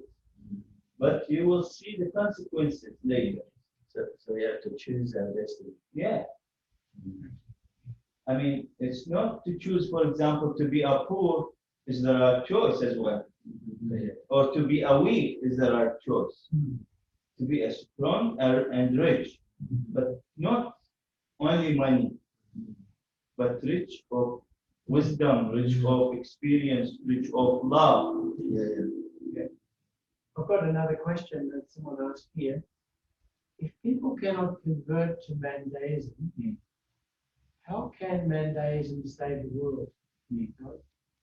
So I'm not sure exactly what it Yes. but I hope it's clear from Yes. Yes. In Mandaism, you cannot, because of the pure lineage that we spoke about. Yes. However, just to answer this question as well, is the saving knowledge I mentioned can be shared with everyone. Knowledge and that kind of teaching about peace, love, and harmony, and all these things, we can share it to save humanity. Only certain aspects is only for mundane, like certain rituals or certain things. But for mandaeans, in order to keep that pure lineage, they have to marry from each other. They won't accept, and anyone who marry from outside, they will cut themselves from the lineage. So the truth is universal. Yeah, exactly. I think Ahara, she is the not only the Secretary General of Universal Peace Federation for the Asia Pacific, which covers India, Pakistan, right out now into the Pacific, but she's also the coordinator for what we call the interreligious or interfaith, interfaith association for peace and development, which is interfaith. So she's dealing with Oh, great. all different faith traditions. So I'm sure she's really happy to meet you and to hear Oh, yes. these kind of things. And she never knows, she may ask you to join one of her events. Yes, I'll be in happy. future. I'll be happy to be part of you as well. Well, we will have very soon an event when we have our International Leadership Conference. We will have all the different associations Father or Mother Moon created in UPF for parliamentarians, for business people, for academicians. So my role is to coordinate the interreligious association. And so we are now planning a session on April 29 by Zoom, since we cannot meet personally. And I will send you the invitation, and we will be very happy for you to then join the discussions. So what I understand means that by Mondays, by spreading the knowledge and love and helping people to transform, everyone has the destiny to come back to God. It's not only for Mondays, right? Of course, even the evil spirits. Right. I was very inspired by that, because even Father Moon says the same. So in a way, we have the same goal, the same mission. So I'm really, really, really happy to know you and to know, of course, we know Mr. Sopi, and we are very impressed by his heart, his character, his lifestyle. But it's also good to know what is behind it. And that different religions don't have to separate us. Or, you know, we are born from different lineages, but still our destiny is the same. And we can work together, we can help each other. Yes. Thank you. Rabbi Nasoraia, just perhaps coming to a conclusion, I know you're busy, but you've met Father Moon and Mother Moon. I think you met Many times. Yeah, many times, and that's interesting because Father Moon passed away in 2012. Yeah. Mother Moon is now really taking the movement onto a new level. She's absolutely amazing. But can you just, when did you meet UPF? Was it back in 2000 or you're not sure? UPF is before the establishment of the UPF. Yes. We've been attending here and attending conferences overseas as well. Yes. So we have long discussions 3 or 4 times, and it's here from Australia and Oceania. Here we suggest before the UPF title, Yeah. there was a longer title. Yeah. Interreligious and International Exactly. Federation of World Peace. Okay, Yeah. so we have long discussion about it, and here I remember after several meetings, we suggested to our friends in America, in Washington, Dr. Walsh, yeah. Dr. Walsh and Yeah. other people, that we need to shorten the title, and we should create and omit some of the terms. And from that point, we established that Universal Peace Federation, and we agreed on the title, and everyone was happy to change it. And I don't know which year was that. That was 2005. Yes. But you knew us well before that. Yes, no, I think we attended many conferences Yes. before that. Yes. I think the first conference was 1998 and 1999. Yes. You remember? Yes. Yes. When we did something in Washington, I believe. Mm. Yeah. Wow. So you've been to some of our international Oh, yes. conferences. Yes. Many. Many. In Korea as well. Yes. You went to one in Jerusalem, I think, also. Yeah. Amazing. I remember going with you to Korea. Oh, yes. Oh, that was not long after the 9/11, and everybody was so tense. Yes. And when somebody, you know, who looks like you, they don't know what to say, and so they made special attention. And you had a water, and they confiscated desecrated the water. So we had to take you to Chomkyong. So we took RabbiNasoraia to Chomkyong, and he got refreshment of his water. And he said the water coming from the creek there was very, very nice. I remember you saying. So it was amazing. Very special. Very special, yeah. Oh my gosh. It's been very fun as well. Yeah. I remember we got covered in the taxi. I don't know, must be, seemed like we were there for 3 3 hours. hours in a taxi. Wow. From the airport directly. He got lost. He was running his, where is this place? Well, No. the taxi The driver. taxi, yeah, it was like 3 hours and then 3 hours back almost. Oh my God. Anyway, I had a long time to talk. I was so impressed actually. From that time, I feel he's my brother. You know, I really Yes, know he's my brother. We have a very special relationship with Webstone and with others. Everyone here in the embassy, we have a very special relationship and very special brotherhood, and with everyone. And I admire your work and your dedication to the world and to your families as well. And I mentioned that, at the beginning when I met you, you've been only 14 or 15 persons in all Australia. Yeah. In 1997, I think, at that time. Wow. Yes, and you were young. You had a very, very black beard. And so, Yeah, so it was a nice journey, and I consider myself to be lucky to meet with you all and to work with you, and I'm happy to work with you in the future to serve others, to serve the world, and to help as much as we can. And this is part of our mission in life, is to bring enlightenment, love, and harmony and peace to everyone. Yes. And we start with ourselves, Yes. with our families, with the world as well. And this is, at least the minimum we can do. Yes. Yeah. we had the privilege of being invited to RabbiNasoraia's wedding. Oh, yes. Oh, That was amazing. That was a Mandaean wedding. Yes. oh. And we 15 years ago, huh?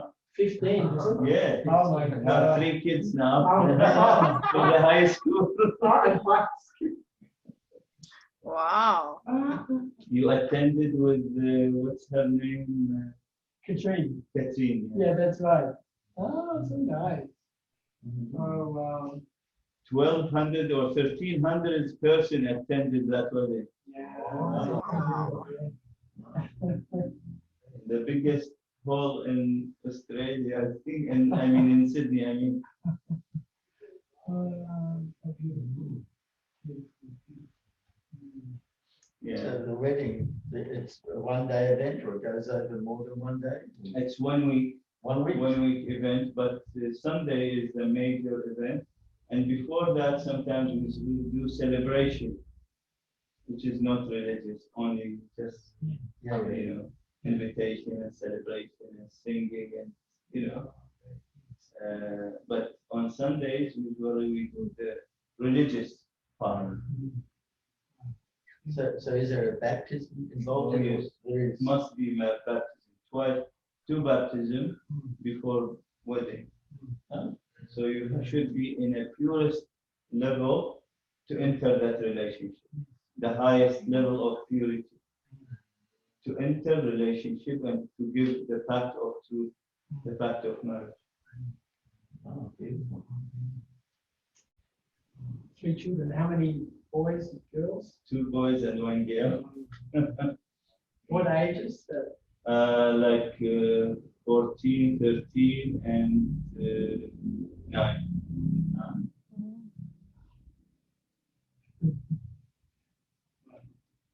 Well, I'm not sure if we have any other questions. Or I hope that in the future, if we do have other questions, we may be able to refer them to you, and we'd love, Yes.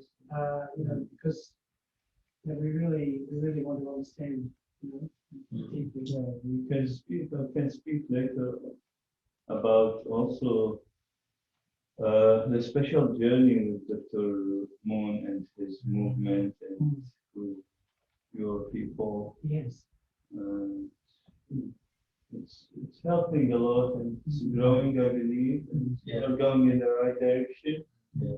So God bless you. Yeah, it is really going on to an amazing level under the leadership of Brother Moon. And that we've had rallies of hope since the COVID, the last 12 months. We're coming up to the 6th one shortly. But already the first 5, we've reached 1 billion viewers. And we've had, 3 vice presidents of the United States.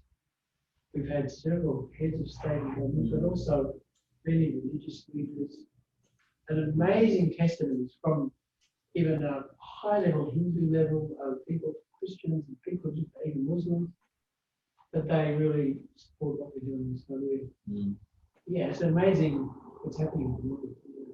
So we need to really work together to make peace, cooperate, because only one person or only one group, this is impossible to make peace. So we need very many people cooperate together and really work together. I'll be always happy to work with you. Always, you know that. Yeah, Father Moon, it's interesting, he's a deeply religious man and deeply in communion with God.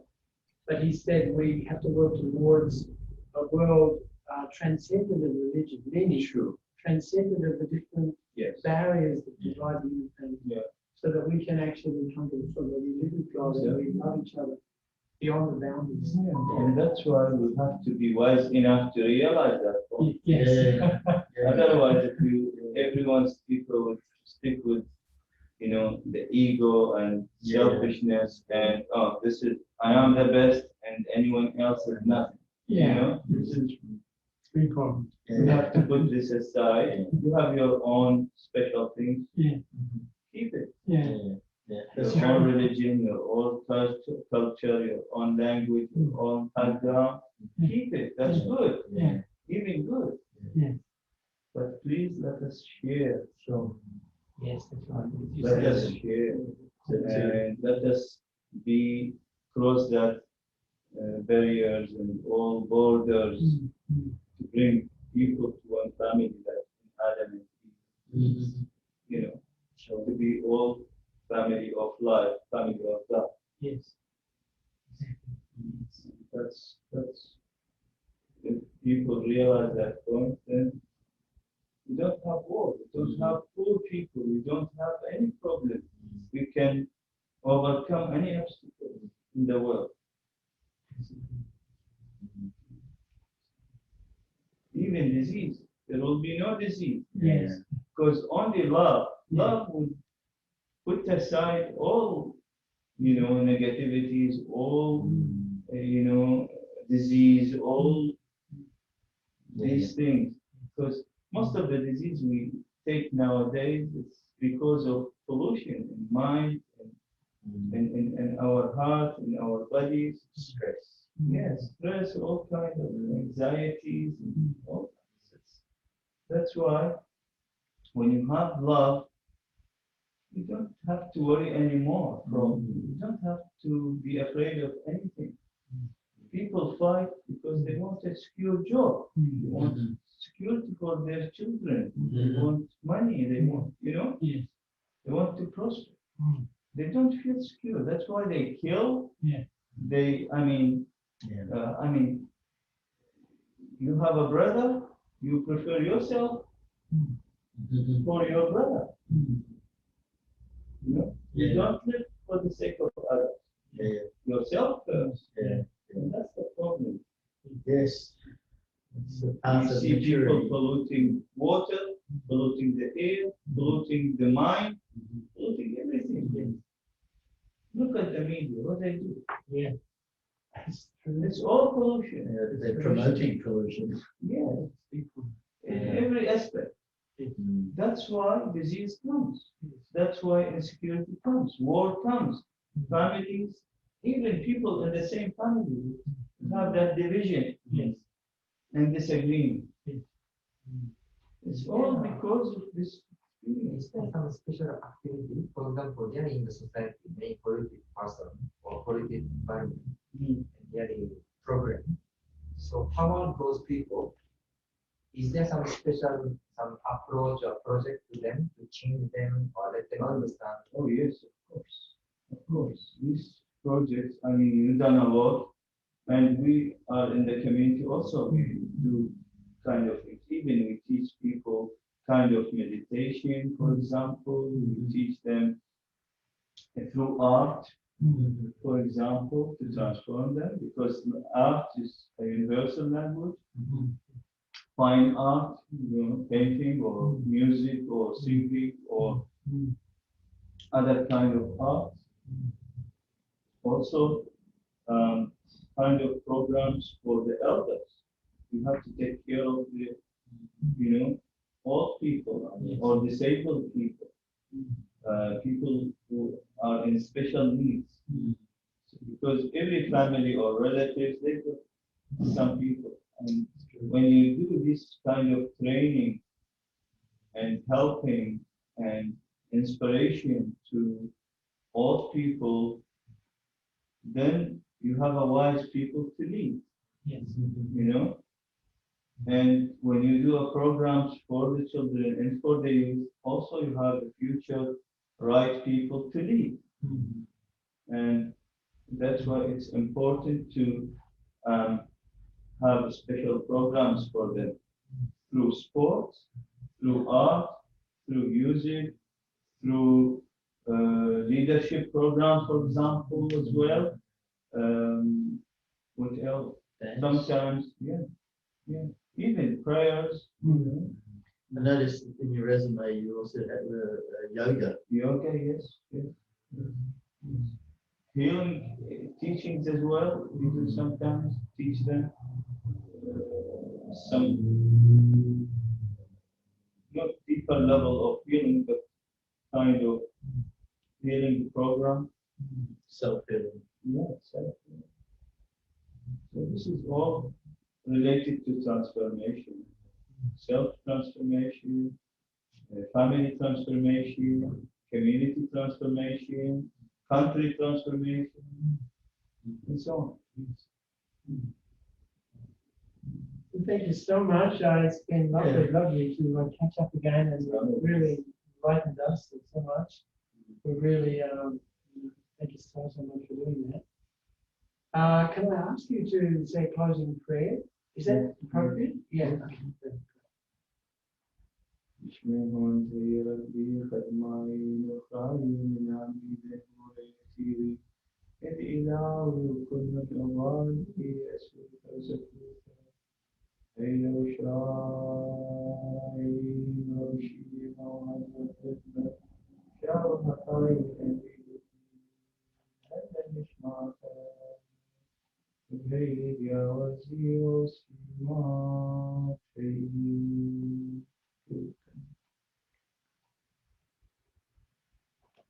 Thank you so much. Thank you. God bless you. Thank you. Yeah. Oh, photo. Yeah, photo. Thank you. Yeah, photo. Thank you. Just together with you. Yes, it's already being recorded. So, Put the TV there. yeah, that's right. Stand. Move that. How do you want to do it? Yes, who's going to take it? Oh, okay. Take turns. Yeah. So I'll take first. All right. Yeah. Okay, now. Need to make sure the heart is there. So what we just I think. And later I think can put here. One is to put display them later. This is Sahara. Yes. Table is. Well, you're there, I know. Your display will be together also. Okay. Thank you.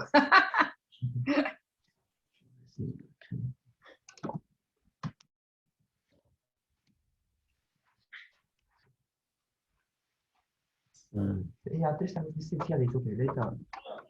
It's being recorded, but it's somehow. Computer is okay, right? Yeah, Just yeah, only this display, right?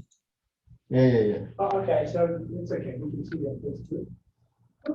All right, so, okay, that looks good, now, okay. 1, 2, 3, and smile. Closer, 1, 2, 3, smile. Okay. That and also. Okay.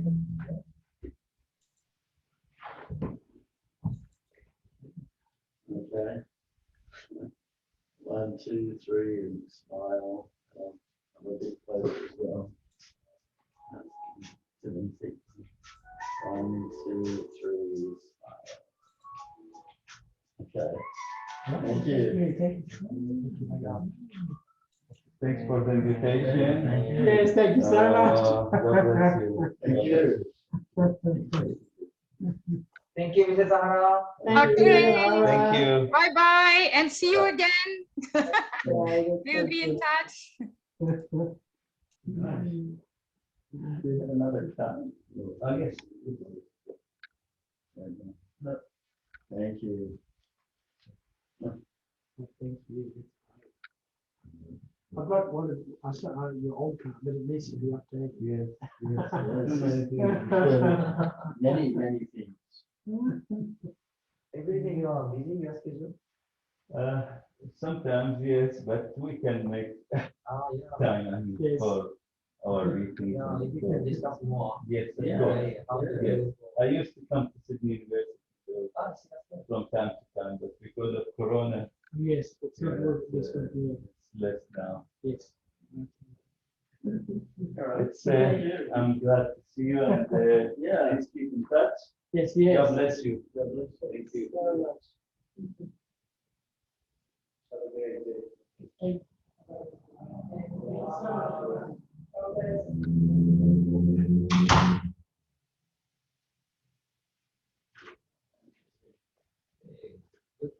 Yeah. Amazing. I mean, her teaching is almost the same now in many respects. Yeah. It's just- Annoying. Yeah, let's see. But there's photos I can take from, it's all recorded. Oh,